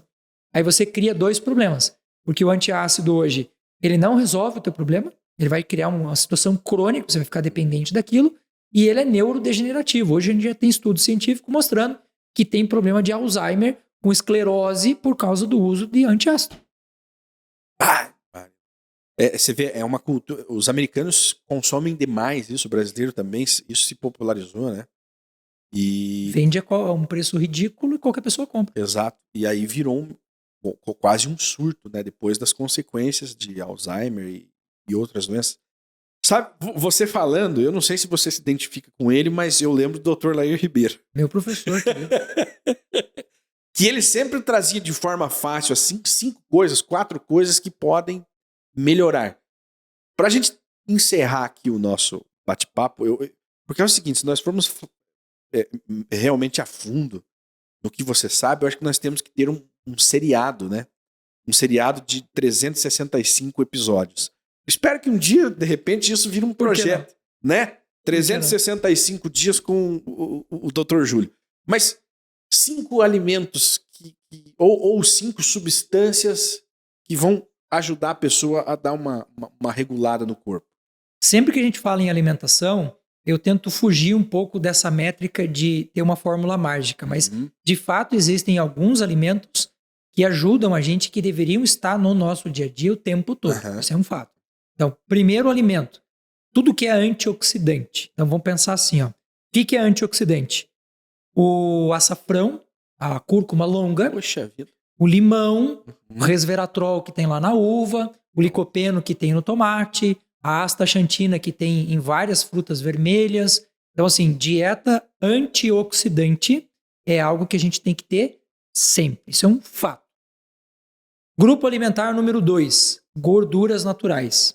A gente vive um momento da nossa história em que a baliza, né, dos macronutrientes, que são 3, basicamente nós temos proteína, gordura e carboidrato. Essa balança, ela tem sido mudada ao longo do tempo pelas propagandas e tudo mais. Sim. E a gente está vindo de um período de tempo em que todo mundo mete o pau na gordura. Só que as gorduras, gente, elas devem fazer parte de pelo menos 30% do teu prato, cara. Você tem que olhar pro teu prato e tem que ter 30% de gordura ali. Caramba! Só que gordura de boa qualidade. Então, que gordura que nós temos de boa qualidade? O óleo de semente de uva, o óleo de gergelim, o óleo de abacate, o óleo de cártamo, o azeite de oliva, o óleo de coco. São gorduras boas. Aquela gordurinha da carne não é boa? Em pouca quantidade, ela não vai fazer mal nenhum para você. Gordura saturada, de uma forma geral, saturada quer dizer que fica dura em temperatura ambiente. Aham. Ela não é exatamente uma gordura boa para nossa Sim, saúde, sim. mas ela é importante, tá? Ela é importante. Do grupo ali dos 30% do teu prato que você tem de gorduras, uma pequena parcela tem que ser de Vai gordura ser a da saturada. carne, aquela gordura que foi A esquerda. própria banha do porco, É. né? A pessoa fala, a banha do porco é ruim. Não, ela não é ruim. Ela é ruim se consumida de forma equivocada. Se você botar a banha do porco na frigideira para fritar a carne e ela começou a levantar fumaça e daí você bota a carne, aquela banha já tá tóxica. Já foi. Já foi, ela virou E toxina. com azeite de oliva é igual também? Mesma coisa, tudo igual. Então você não pode, como diz, queimar o azeite. Existem azeites que têm o que a gente chama de ponto de fumaça, demora mais, né? O óleo de semente de uva é um bom óleo, o óleo de gergelim é um bom óleo, o óleo de coco tem um ponto de fumaça mais longo. Mas todos eles, aqueceu em algum ponto ele vai se tornar tóxico, isso é um fato. Agora, na alimentação, se você colocar ali o azeite de oliva... Por cima. Eu vou falar uma heresia aqui que eu tenho certeza que tem um monte de gente que vai me moer de pau a hora que vai escutar isso. Mas até mesmo o óleo vegetal de soja ou de milho, se consumidos crus, eles não são tão ruins assim para a natureza. O problema é que eles são parcialmente hidrogenados, então isso já torna eles um óleo ruim, e eles oxidam com muita facilidade. Muito. Se esquentou ele a mais de 30 graus, você Já era. você já matou. Então o grande veneno está no aquecer essas gorduras. Sim. E na forma com que você prepara esse alimento. Se você deixar um óleo de girassol, um óleo de milho muito tempo misturado na comida, ele oxida e fica ruim, pronto, acabou. Então, assim, gorduras de boa qualidade, o seu cérebro depende disso, 96% do peso do teu cérebro ou é gordura ou é água. Então, você tirou a água, tirou gordura, você mata ele. No consumo do dia a dia, hoje já é considerado na nutrição um nutriente, que é a água em boa quantidade. E não é só e se entupir de água. Eu vejo gente aí desesperadamente 2 tomando litros d'água. 3, 4 litros de água, às vezes mais. E não é isso. Uma água de boa qualidade é uma água que tem uma boa condutividade elétrica. Você pegar uma garrafa de água mineral, você vai ver que as informações que estão ali atrás, elas te dizem a qualidade daquela água. Um pH bom, perto de 7,5, com uma condutividade elétrica perto de 100 microsiemens, com pouco bicarbonato, com pouco nitrato. Cara, é simples de fazer isso. Tá, mas... Então, água de torneira... Como que eu vou medir na água de torneira isso aí? Nós temos todos as empresas de água têm na água que eles oferecem para a cidade o teste bioquímico. Se você entrar hoje, por exemplo, aqui a gente está em Curitiba, a empresa que serve a gente aqui em Curitiba, se você entrar no site deles e perguntar e olhar lá o teu bairro, tem o Lamin lá, que é o teste que se faz todo santo dia, que mostra pH da água, que mostra, tem que ter. E por ser uma empresa que presta serviço, por óbvio, já tem que vir com essas medidas que você disse serem ideais. Sim, mas tem coisas simples para fazer. Por exemplo, se você for na natureza, você tem um lago e nesse lago tem árvores. E essas árvores projetam sombra na água. Você não vai ver nenhum bicho tomando água na sombra, é sempre do sol. O ser humano é o único ser que engaiola a sua água dentro de uma caixa, fecha, escurece, bota dentro de um cano e ela não vê mais sol. Qual que é a lógica na natureza? Nenhum bicho bebe água que estava no escuro. Nenhum. Só a gente. Então, se você pegar um copo d'água, não nesse caso aqui, que aqui é plástico, eu não faria isso, mas se isso aqui fosse um copo de vidro ou uma jarra de vidro, e eu só pego essa jarra de vidro e coloco ela na água por 2 horas, eu melhoro a qualidade técnica dessa água. No sol? No sol. Alguns elementos voláteis, como o cloro e o flúor, que são voláteis na temperatura, vão embora.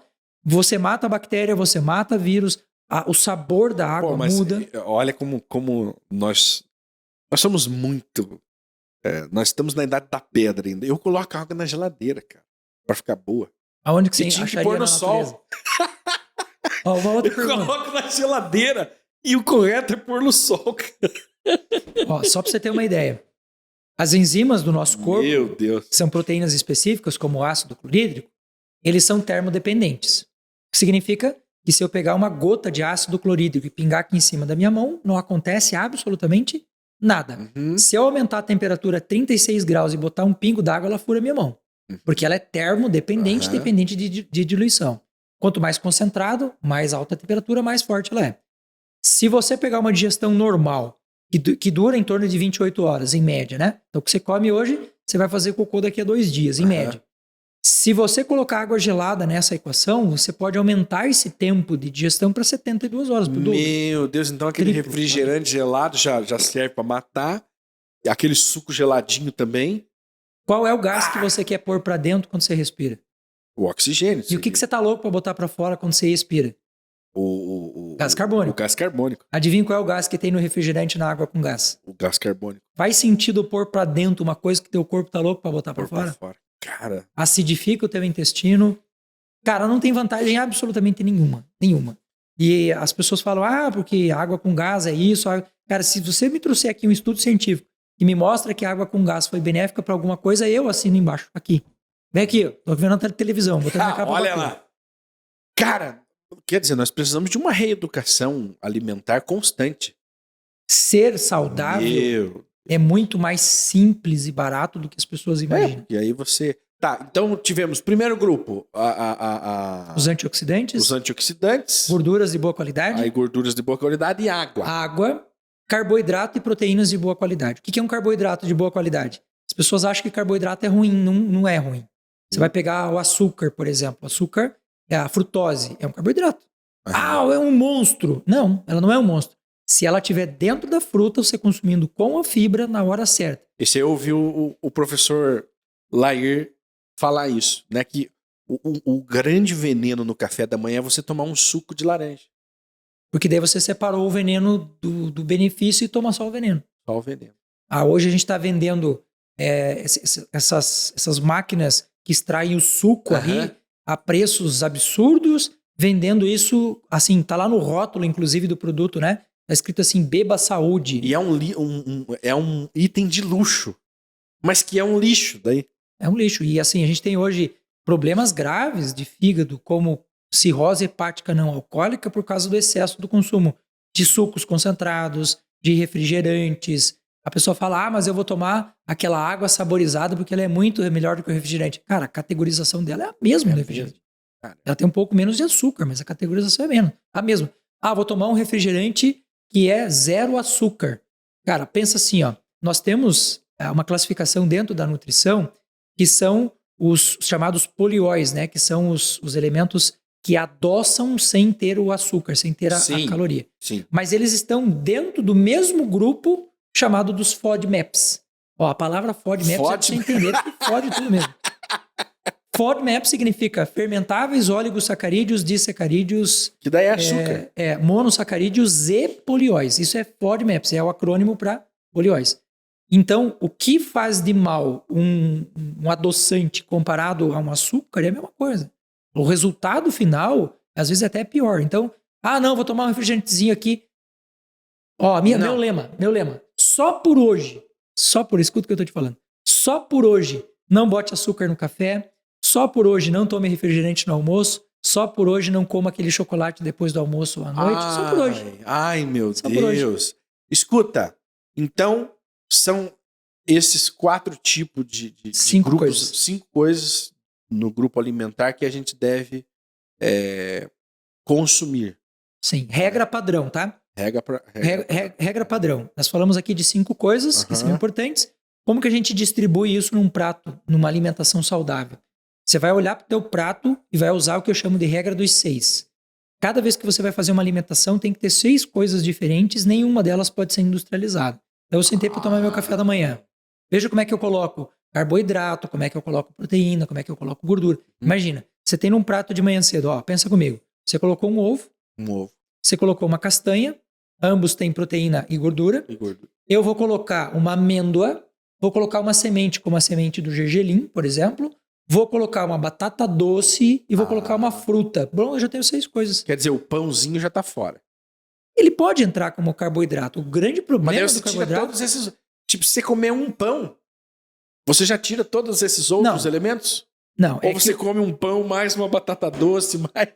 Pode comer, porque a grande questão é assim, o que determina o que a gente chama de índice glicêmico? O índice glicêmico, basicamente, é o tempo que leva para alguma coisa virar açúcar no seu intestino. Via de regra, tudo aquilo que leva mais de 2 horas para fazer essa conversão tem um índice glicêmico baixo. Então, se eu pegar, por exemplo, essa refeição com o pão, mas que eu tenho o ovo, que eu tenho a fruta, que eu tenho tudo, o índice glicêmico dessa refeição está abaixo de 50. Ele é medido até 100. Se eu pegar esse pão sozinho, o índice glicêmico dele é de 99. Caramba! É o mesmo pão. Se eu for pegar um sanduíche, um cheeseburger, um McNagger do Benegger, e eu for comer ele sozinho com refrigerante, cara, o índice glicêmico dele é altíssimo. Se eu for fazer isso dentro de uma refeição em que eu coloquei, veja como é ridículo e simples a gente fazer isso. Eu coloquei um punhadinho de linhaça, eu coloquei um punhadinho de chia, eu coloquei um punhadinho de gergelim. São 3 colherzinhas, eu abro o meu cheeseburger e coloco dentro. Eu bati o índice glicêmico quase pela metade. Caramba! Eu botei um ovo ali dentro. Vou fazer meu pão. Acrescentei no processo de fazer o pão. Eu coloquei uma colher de psyllium ou de farelo de aveia, que são fibras alimentares. Coloquei ovo e coloquei leite nesse pão, eu tornei esse pão com índice glicêmico mais baixo. E é o mesmo pão. Quer dizer... Você não tem que passar fome para ter uma vida legal. Então não é só eliminar... tira o pão. Não adianta nada. Você tira o pão e não come o que realmente vai baixar o açúcar do teu... Até porque existe uma função no nosso fígado que se chama glicogênese, gliconeogênese, que é a formação de glicose a partir de uma necessidade corporal. Por exemplo, estou fazendo atividade física e eu não tenho mais açúcar circulante, meu corpo degrada a musculatura e transforma ele em açúcar. Só que existe um estudo científico bem legal hoje que mostra que se eu sentar nessa mesa e você estiver comendo pizza com outras pessoas e eu estiver comendo alface, eu estou fazendo gliconeogênese. Eu estou produzindo açúcar comendo alface, porque eu não mudei o meu contexto mental. Você tem que mudar o contexto mental, inclusive. Eu preciso me identificar com aquilo que eu estou fazendo. O exemplo do meu filho. Meu filho é fisiculturista, tem 17 anos, e ele senta na mesa com a gente está lá no final de semana, numa sexta-feira. Sábado, a gente foi comer no restaurante chinês. O salmão que tem gordura, o negócio que tem shoyu. O cara levou a marmitinha dele, sentou com a gente, sofreu a marmitinha dele. Identificação com o propósito. Se eu estou identificado com o meu propósito, eu não tenho sofrimento. Agora, se eu estou comendo alface praguejando contra o mundo, é melhor você comer um hambúrguer. Daí você sofre, pelo menos paga pelo que você está sofrendo. Com a barriga cheia, né? E saborosa. Escuta, então no café esses itens básicos ali, as sementinhas, regra dos 6, né, e tal. E no almoço? Mesma lógica, regra dos 6. Eu vou colocar sempre 6 coisas diferentes. Então pensa comigo, eu coloquei o feijão, eu coloquei o arroz, uma colher de eu feijão, coloquei a carne, eu coloquei a salada, eu coloquei uma semente e eu coloquei uma castanha. Pronto. Tem que ter uma sementinha e tem que ter uma castanha sempre. O nosso intestino ele foi programado para processar cerca mais ou menos de 100 gramas de fibras todos os dias. A média brasileira de consumo de fibras é entre 8 e 12 gramas. E tudo depende de fibra, tudo. Fermentação no intestino, limpeza do intestino, o fígado, por exemplo. Quando o fígado pega um metal pesado, um metal tóxico do seu sangue, ele pegou alumínio, cádmio, chumbo, pegou isso e jogou lá no intestino delgado. O fígado não tem para onde mandar, então ele manda para o intestino delgado. Se no intestino delgado não tiver fibra que quele isso, que pegue isso e leve embora, volta para a corrente sanguínea. Caramba! Você está tóxico de novo. Então a fibra ela é tirada da castanha, das sementes, das frutas, das verduras, dos legumes. Frutas também. Então as frutas também servem como fibra. Laranja tem uma fibra fantástica, a pectina. É incrível. A pectina fermenta no intestino e ela produz um tipo de gordura no intestino chamada butirato, que protege o intestino e alimenta para bactéria boa. E é só comer a porra da laranja. Então você almoça e chupa uma laranja. Ponto. Simples assim. Caramba, meu. Então não precisa tirar o arroz, tirar o feijão, tirar a batata. Se tiver em excesso, sim. Mas na média eu trabalho sempre pela lógica do equilíbrio. E a nutrição hoje, ela já está indo para o caminho anti-dieta mágica, anti-dieta perfeita. O que hoje o nutricionista tem feito, na sua grande maioria, é isso mesmo, é pegar a tua alimentação e falar, cara, o que você gosta? Eu gosto disso. Então, vamos botar um equilíbrio aqui? Não come só o refrigerante, não toma só o refrigerante, não come só o cheeseburger. Se isso é importante para sua vida, até porque se eu disser para você não comer, você é dono do seu nariz, você vai virar as costas e falar, vai lá, come, acabou. Não adianta. Então não funciona. O que funciona hoje? É você fazer um equilíbrio, medir quanto que está entrando, quanto que está saindo. Tá, eu tenho uma dieta de, sei lá, 1.500 calorias e estou gastando 2.000, é óbvio, você tem um déficit calórico, não tem como, cara. Você pode ter problema metabólico que for, você vai emagrecer, porque é um déficit que está ali. Agora, se eu tenho uma dieta de 1.500, eu preciso, minha taxa metabólica é de 1.500 e eu estou consumindo 3.000, não adianta você fazer atividade física, não adianta, cara, porque é muita caloria entrando mais. Por exemplo, hoje muitas pessoas trabalham... por exemplo, a dieta de um pedreiro, de quem trabalha na construção civil, ela é diferente de quem trabalha num escritório. Mas não tanto, tá? É? A gente tem a taxa metabólica, que a gente chama de taxa metabólica basal, e a taxa metabólica total. O que é a metabólica basal? É o que o seu corpo gasta para você ficar vivo. Você não fez nada, você tá zero, nem levantou um garfo. Você vai gastar entre 1.300 a 1.500 calorias, é a taxa metabólica basal. Se eu pegar um cara que faz atividade física como eu, cara, eu pego pesado na academia 1h40, 2 horas. Eu vou acrescentar na minha taxa metabólica para chegar no total 300, 400 calorias. Quer dizer, não é tanta diferença assim. De caloria é muito diferente. Porque, por exemplo, quem trabalha num escritório ali, no computador, como que ele gasta essa energia se ele não faz exercício físico? Atividade mental gasta tanta energia quanto uma corrida. É mesmo? Você vai, um dia de trabalho estressante no teu dia a dia, você vai chegar em casa tão exausto, né? Quanto o cara que correu o dia inteiro. Mas aí queimou essa energia que gera gordura? Não. É que a energia que vai formar a gordura e a energia que o teu cérebro usa, a base é a glicose, a base é a caloria. Mas o teu cérebro só pega o que é filé do teu corpo. Por que a gente fica muito estressado e torra a tua energia, você fica podre? Porque o teu cérebro, ele pesa 2,5% do teu peso corporal e consome 30% dos recursos. Então, imagine que tudo que você tem de melhor vai para dois lugares. Cérebro e sêmen. O sêmen, por isso que as pessoas que têm atividade sexual muito intensa, o cara que se masturba demais, ele pode ter problemas graves, inclusive de depressão, porque o sêmen pega o que tem de melhor na glicose. Ele está gastando uma energia... Está jogando literalmente pelo ralo o melhor da sua energia. Interessante, os sábios do judaísmo, eles dizem, né? Dizem que o homem que se masturba, ele joga energia vital fora. Literalmente. E é por conta... Cara, eles escreveram isso há milhares de anos. Você pega os esportes hoje, né, cara? Você pega a galera do futebol.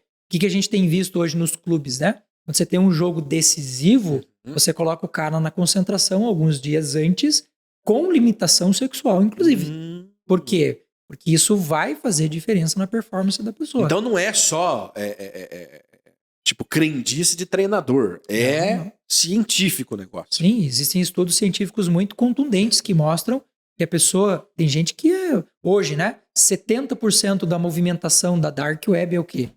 É sexo. É pornografia. E estou falando da Dark Web. Imagine se a gente for pegar a internet como um todo, o movimento como um todo. Porque isto movimenta muito da mente do cara. E se ele tem uma atividade sexual não regulada, é como se ele tivesse uma atividade alimentar não regulada. É a mesma coisa. Como existe hoje o jejum na alimentação, existe o jejum sexual. Você pega o judaísmo, você pega o cristianismo, você pega o budismo, você pega os caras que fazem toda essa parte de meditação na Índia, você vai ver que uma das coisas que os caras mais fazem é o jejum sexual. Então eu vou tomar uma decisão importantíssima na minha vida. Pega os grandes gurus do mundo para você ver. Inclusive, caras do mundo financeiro hoje, né? Caras que trabalham com dinheiro. Se ele vai tomar uma grande decisão, jejum de comida, jejum sexual. Por quê? Porque daí sobra energia pro teu cérebro poder trabalhar. Cara do céu, quantas vezes já te falaram, pare, você está transando demais. Né? Sexo é maravilhoso, cara. Sexo é fantástico, velho. Bem feito. Puta, cara, te traz um equilíbrio gigante. É bom, é legal, é divertido. Mas sexo pra mim é que nem água. Se você tomar água com sede, puta do caralho. Agora se você tomou água demais, 10 litros d'água, vai chegar uma hora que teu corpo não aguenta mais a água, cara. Sexo é a mesma coisa. Mas aí, puxa, muito interessante isso. Aí é o seguinte, voltando ali a questão de energia pra galera que tá no escritório.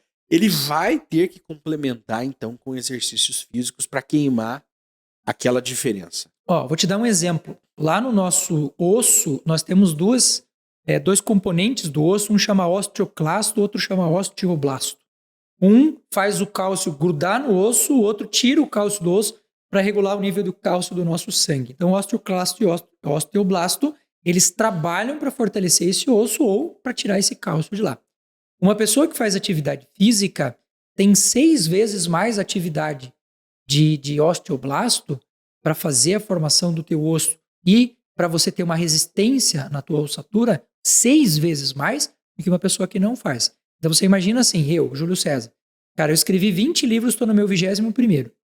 Eu faço doutorado, eu estudo, eu trabalho, eu viajo, eu atendo.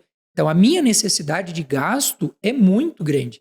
Se eu me torno uma pessoa inativa do ponto de vista físico, eu vou ficar totalmente despreparado para enfrentar a porrada lá na frente. Isso é o que a gente chama de sintonia. A sintonia nada mais é do movimento da corda do violão, você bate, ela sobe e desce, né? Eu quero um som mais alto, eu bato mais forte, ela sobe mais e desce mais. O que é esse subir mais e descer mais? Atividade física é o meu descer, é o meu sofrer, o que eu recebo lá em cima de benefício acompanha. A mesma coisa em relação à alimentação. A gente sempre pensa que comer, por exemplo, é comer muito, e isso não é verdade. O jejum intermitente, que é o processo em que você fica sem comer por um tempo, deu o Nobel de Medicina a Yoshinori Ohsumi em 2016. O que ele mostrou? Ele mostrou que se à noite você come e você tem que dividir a energia entre a digestão, restaurar o seu fígado e refazer a tua musculatura e o teu cérebro, todo mundo perde.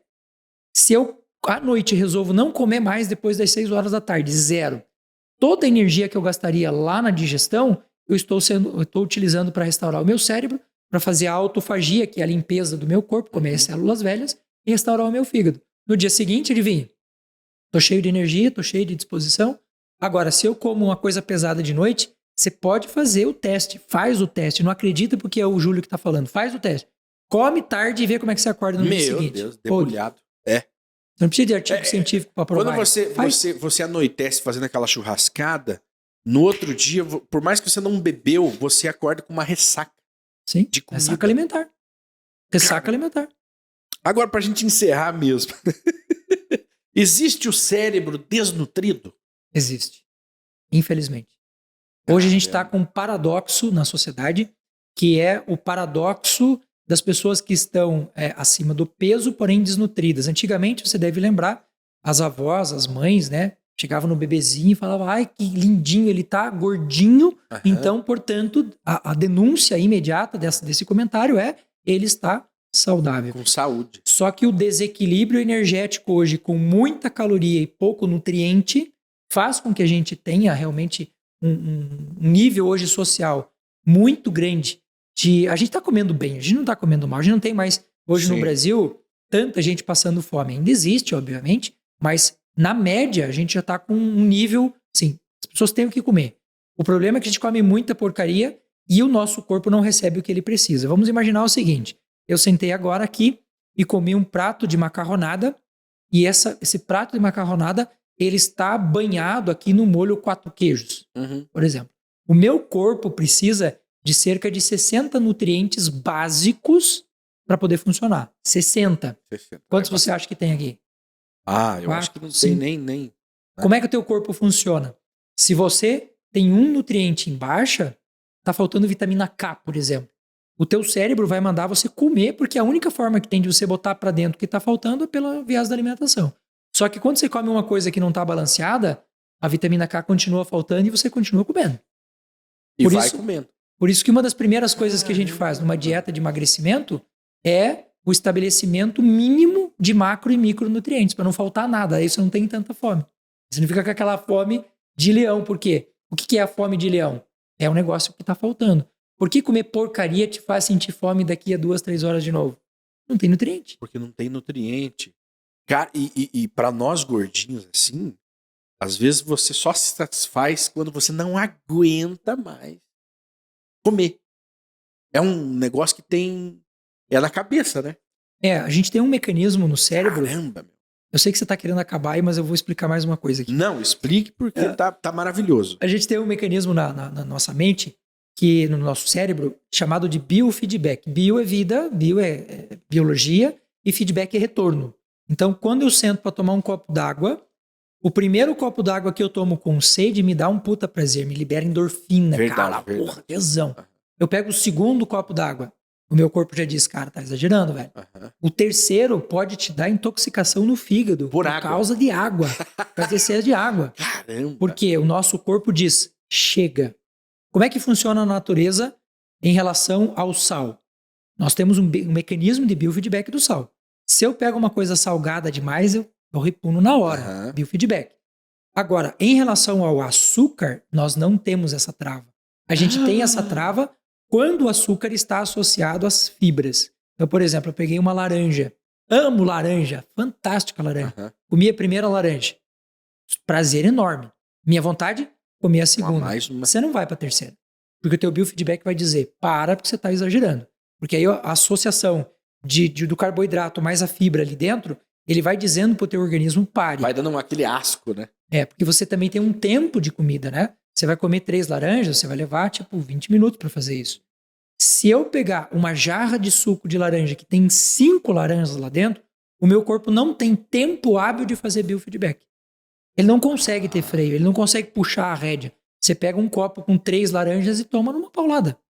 Você pega um caldo de cana de 700 ml e toma numa paulada. Rapaz! Você não tem biofeedback. Aí você estoca. E quando a gente toma, a gente tem aquele asco, né? Você fala, chega a dar uma ânsia em alguns momentos.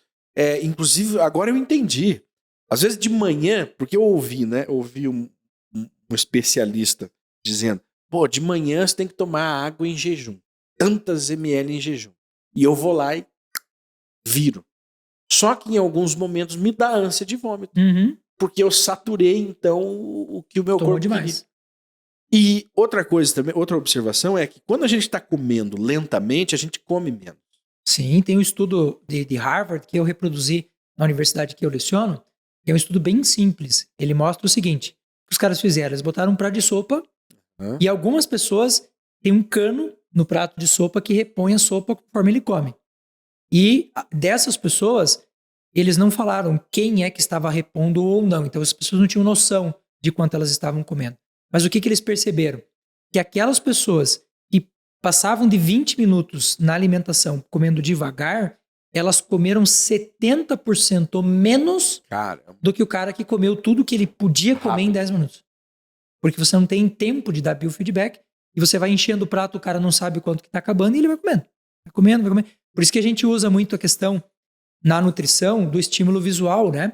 Se você está num programa em que você quer emagrecer, deixa a comida no fogão, serve o que você quer, come o que você quer e acabou. Por isso que o restaurante por quilo, nesse sentido, ele é um auxiliar, ele é um aliado no processo. Porque você pega 300 gramas e acabou, comeu aquilo, acabou. Agora, não adianta você comer aquilo em 10 minutos, porque você não vai ter produção de colicistoquinina, que é um hormônio sacetógeno, você não vai ter a leptina, que é um hormônio sacetógeno. Todos eles têm pico de produção pós 20 minutos de alimentação. Caramba. Então, entre 20 e 30 é o ideal. Isso aí tinha que ser ensinado nas escolas, né? Porque é ridículo a gente não ter isso na escola, né? É ridículo. É uma coisa tão importante que tá no nosso dia a dia e ninguém tem noção. Assim, veja como nós somos, assim, como se fôssemos amebas, né? Acho que até a ameba sabe que ela tem que consumir. Gato, mas a gente só vai vivendo. O Cortella, só vai vivendo. O Cortella fala um negócio que ele falava em aula pra gente que é assim, muita gente é apenas um tubo humano que come e caga. É um tubo humano, come e caga. Mas olha, eu vou dizer pra você, 90% da população, ou até mais, é isso aí. Ela só consome, porque é o seguinte, a partir do momento que você começa a selecionar o que você quer comer, você começa a entender a quantidade de comida que você precisa, viver fica muito fácil. Viver fica muito fácil, mas alguém vai deixar de ganhar dinheiro. Sim, eu publiquei ontem um pensamento que eu acho que faz muito sentido. O pensamento diz assim, nós já vivemos um tempo de dificuldade na nossa história, em que a gente buscou tanto o nosso desenvolvimento, que nós criamos super-heróis com poderes mágicos além do ser humano, para incentivar a gente a a transcender a nossa natureza. Só que hoje nós vivemos num mundo em que nós somos tão fracos que viver sem comer açúcar, ter um pouquinho de disciplina, fazer atividade física já é considerado sobre-humano. Já verdade. é poder Dói. mágico. Só de você falar, pô, o açúcar eu já tava imaginando aqui, mas como eu consigo retirar o açúcar de tudo? É sobre-humano. É sobre-humano, é Essa difícil. semana eu fiz uma palestra em que estava explicando para as pessoas o quanto é deletério, o quanto é ruim a gente tomar banho de água muito quente e lavar a nossa pele com sabonete. Porque a gente tem colesterol embaixo da pele que forma a vitamina D. Se eu lavo, eu tô mandando embora. E o desespero das pessoas me perguntando, se eu tirar o sabonete, o que eu faço? O que eu boto no lugar? Nada. Só água. Só água. Você não precisa de mais É nada. o suficiente. Você vai precisar de sabonete para lavar axila, Aham. para lavar virilha e lavar pé, que são regiões que não produzem só o suor, produz gordura e proteína também. Então tem colônia de bactéria, então tem fedor, eu preciso lavar. Mas a sua pele, água. Não precisa de sabonete. Caramba. Coisa simples, fácil só. de fazer. É o que eu tô dizendo.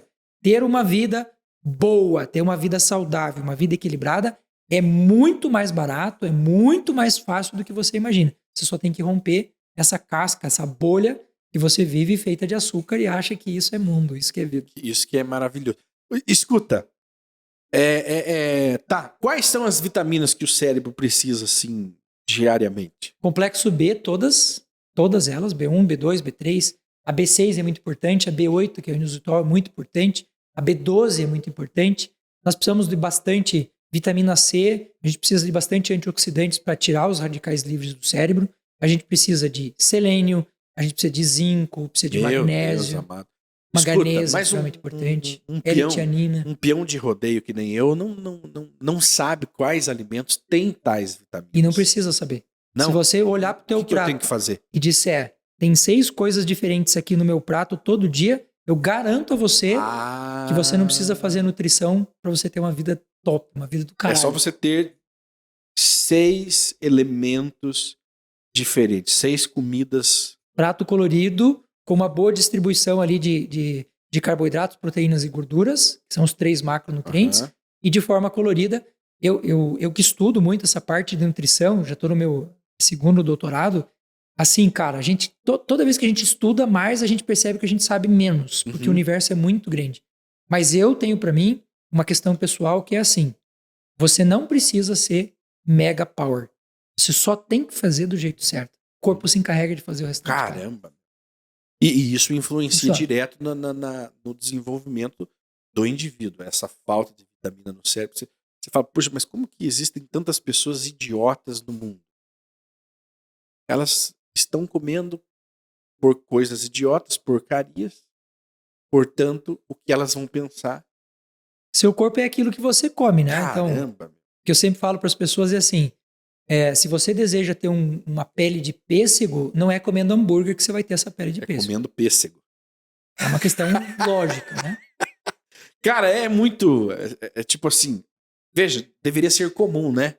Você tá falando aqui e todo mundo... Não, isso aí eu já sei, isso aí eu já faço. Mas não, é revolucionário. Eu vou fazer uma pergunta para Como pode, você. né? E uma pergunta que se estende ao nosso espectador Sim. agora.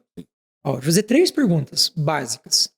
Dormir bem é bom? Sim ou não? Ah, com certeza. Frutas e verduras. Também, Atividade física. também. Muito bem, agora você que está me assistindo agora. Você só mantenha a mão levantada se você dorme antes das 10 todo dia, se você come 5 porções de frutas e verduras e se você faz atividade física pelo menos 4 vezes por semana. Sabe o que eu vejo numa plateia Reprovou de todo mundo. 2, 3 mil pessoas? 3 ou 4 caras com a 3 mão ou levantada. 4. Ou seja, não é falta de conhecimento.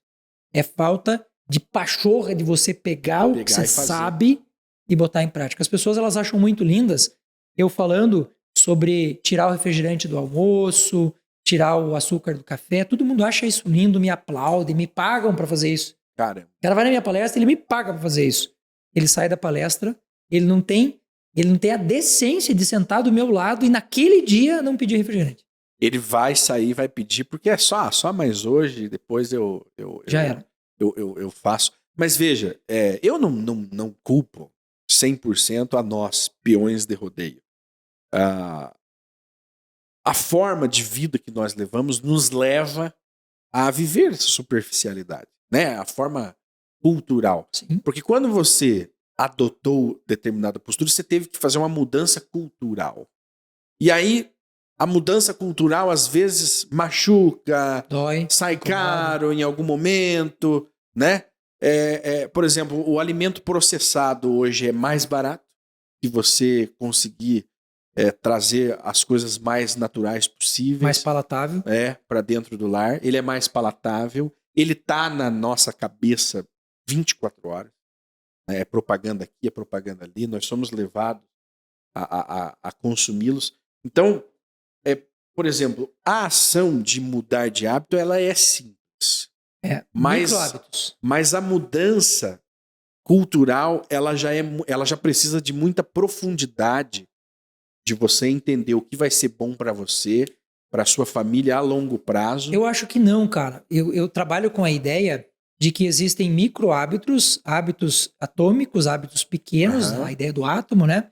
Que eu acho que é uma coisa que, quando a gente começa a fazer uma pequena coisa e vai numa somatória, daqui a pouco você tá numa... Verdade. Para você ter uma ideia, a gente degrada, a gente destrói cerca de 2% da nossa massa muscular por dia. A cada dia, 2% da sua massa muscular morre, literalmente. O que significa que se eu entrar numa atividade física em 50 dias, o meu corpo é totalmente diferente do que ele é hoje. Muda totalmente. Totalmente. A minha pele muda totalmente a cada 2 semanas. Se eu começar a cuidar da minha pele hoje, em 2 semanas eu tenho uma pele diferente. Então, primeira questão é você ter os micro hábitos, que são importantes, e de outro lado, eu tenho os chamados hábitos capitais. Por que é chamado hábito capital? Capital vem de cabeça. Então, quando você pega aquele hábito capital, automaticamente ele vai mudar outras coisas. Por exemplo, se eu só instituir atividade física na minha vida, eu não fiz mais nada, minha vida tá uma bagunça, eu continuo comendo errado, eu continuo dormindo errado, mas eu peguei esse hábito capital, fazer atividade física, e botei na minha dinâmica todo dia. 4, 5 vezes por semana. Quanto tempo vai demorar para que esse hábito influencie na sua alimentação, no seu sono, na sua disposição, na sua libido? É rápido, né? É capital, por isso que ele é capital. Então vai no micro hábito, vai no hábito pequeno, nessas mudanças pequenininhas, e pega um hábito capital. Ou seja, não foca no impossível. Focou no impossível, já era. O teu cérebro sempre vai olhar pro impossível e vai pensar, cara, isso aqui não tem como. Por exemplo, a pessoa fala assim, eu vou começar hoje a minha atividade física com 2 horas de academia 6 vezes por semana. Seu corpo não está preparado para isso. No dia seguinte você vai estar com ódio da academia, vai estar doído e não vai querer voltar. Meu Deus. Micro, começa pequenininho. Mira pequena e erra pouco. Boa, é uma excelente dica. Olha, é uma escola, né? É uma escola, você falou mais cedo, você tem já as suas mentorias. Tem. Né, os seus atendimentos, está viajando o Brasil todo. O mundo todo. Palestrando o mundo todo. E eu tenho certeza que vai ainda muito longe. Né, porque a gente, de repente, para você seja comum, mas é revolucionário, né, o que você vem trazendo em todas as áreas. Veja, nós falamos aqui de intestino e de desenvolvimento humano. É óbvio que está tudo ligado em quem nós somos. Mas para as pessoas ouvirem, não. Né? As pessoas não estão habituadas a ouvirem essas temáticas com profundidade e também não estão acostumadas a ouvirem coisas tão básicas como o funcionamento de um intestino. Né? Parece coisa de outro, mas eu não sabia disso. Mas isso mostra a superficialidade que a nossa sociedade está vivendo. Então, um bate-papo como esse, eu acredito que ele venha despertando as pessoas e despertando os iguais, né? Fala, poxa, eu também acredito assim. Olha, faz sentido o que o professor tá falando. Vou buscar mais informações. Pelo menos desperte, né, esse desejo de buscar, de querer saber mais e se aprofundar. E você tem as suas redes que bombam. Como que a pessoa te encontra lá? Eu diria, para complementar a tua fala, se dê a oportunidade de testar. Pega isso e coloca na tua prática. Eu não acredito na dieta do tipo sanguíneo. Você sangueou, você pega a dieta e faz por 3 semanas. Ponto, acabou. Aonde que eu encontro mais dessa... Você tem um artigo, você tem alguma coisa mais profunda do tipo sanguíneo? Tem. E nas redes sociais eu sempre trago estudos, indicações. Eu tenho lá no Instagram, TikTok, Kawaii, YouTube, LinkedIn, tudo que você pode imaginar. Tô lá, metido lá. Em todas as redes. Todas elas você vai encontrar como Júlio Luchmann. Luchmann se escreve Luch. Luchmann. Lá, digitou Luchmann, você vai aparecer. Os canais, as redes mais rápidas, né? Instagram, TikTok, Kawaii, são vídeos mais curtos, 3 minutos, 4 minutos. Mas no meu YouTube eu tenho aí vídeos mais parrudos, com conteúdo mais denso. E as mentorias, a Saúde 360 Graus, o curso de aromaterapia, Vença a Ansiedade em 7 semanas. Nós falamos ali, se eu não falei, é porque eu fico preocupado com você é um cara de agenda. Fico preocupado de estar avançando na agenda. Mas a aromaterapia, né, que eu até comentei contigo que a minha mãe já lidava com isso há 20 anos e era motivo de chacota. E essa aromaterapia hoje ela se tornou algo bastante comum, científico e sério, e você aplica isso na vida das pessoas. Quando a gente vai pensar na alopatia, que é o uso de medicamentos, a gente sempre pensa que a aromaterapia seria um tratamento alternativo à farmacologia. Na verdade, não é alternativo. A aromaterapia está dentro da alopatia. Quando você vai usar um óleo essencial, ele é um medicamento. Ele não tem aquela coisa assim de eu estou usando esse chá porque popularmente as pessoas quase falam como que ele uma faz simpatia, bem. né? É diferente disso. Não aromaterapia é uma algo ciência. sério. Tanto que a gente tem que ter curso de aromaterapia para poder entender. Eu vou te dar um exemplo. Você está usando um clonazepam, benzodiazepínico, para dormir. Ele age lá no recaptador de serotonina e dopamina para ajudar você a dormir. Se eu fizer o uso do óleo essencial de lavândula augustifolia, ela faz exatamente a mesma coisa. Sério? Ela tem a mesma potência? Mesmo mecanismo, igualzinho. Caramba. Só que a gente ainda tá naquela crescente a gente tá zoando as tiazinhas do Doterra, mano, e tá errado. Elas estão vendendo saúde, né? Vendendo muito tratamento, não sei. Mas existem as fórmulas corretas de aplicar ali, então, já que são como se fossem remédios, né? São remédios. São remédios. Então e tem interação medicamentosa. Se eu pegar uma pessoa que está usando um sedativo e dar a ela um clonazepam, eu posso matar ela, posso ter uma parada cardíaca por causa disso. Se eu der um óleo essencial em exagero, eu posso fazer a mesma coisa. Então não é brincadeira. A coisa não é assim, usa de qualquer jeito. Você tem que buscar referência em quem sabe o que está fazendo. Porque é perigoso. Caramba. Não é só o óleo essencial não, cara. Se você tem problema cardíaco e você toma um simples chá de alecrim, você pode morrer agora. Puf. Simples chá de alecrim. Caramba! Plantas medicinais têm compostos bioativos que são mais complexos do que um medicamento, por exemplo. Você pega o medicamento, sei lá, losartana, ele vai regular a questão do potássio lá no seu coração. A losartana ela tem um foco, é isso aqui. Ela não mexe mais em outra coisa, ela mexe nisso aqui. Se eu for tomar uma cápsula de óleo de alho, se eu for tomar a lavanda que eu falei agora, o alecrim, cada planta dessa tem pelo menos 20 compostos bioativos. Aí você mata o velho, como diz o ditado. Caramba. Por isso que a gente não pode brincar com essas coisas. Né? Quer dizer, então temos que levar a sério esses tratamentos naturais. Existem há muito tempo, mas agora virou moda. Né? Virou moda, está chique você se tratar de forma natural, o que é bom, né?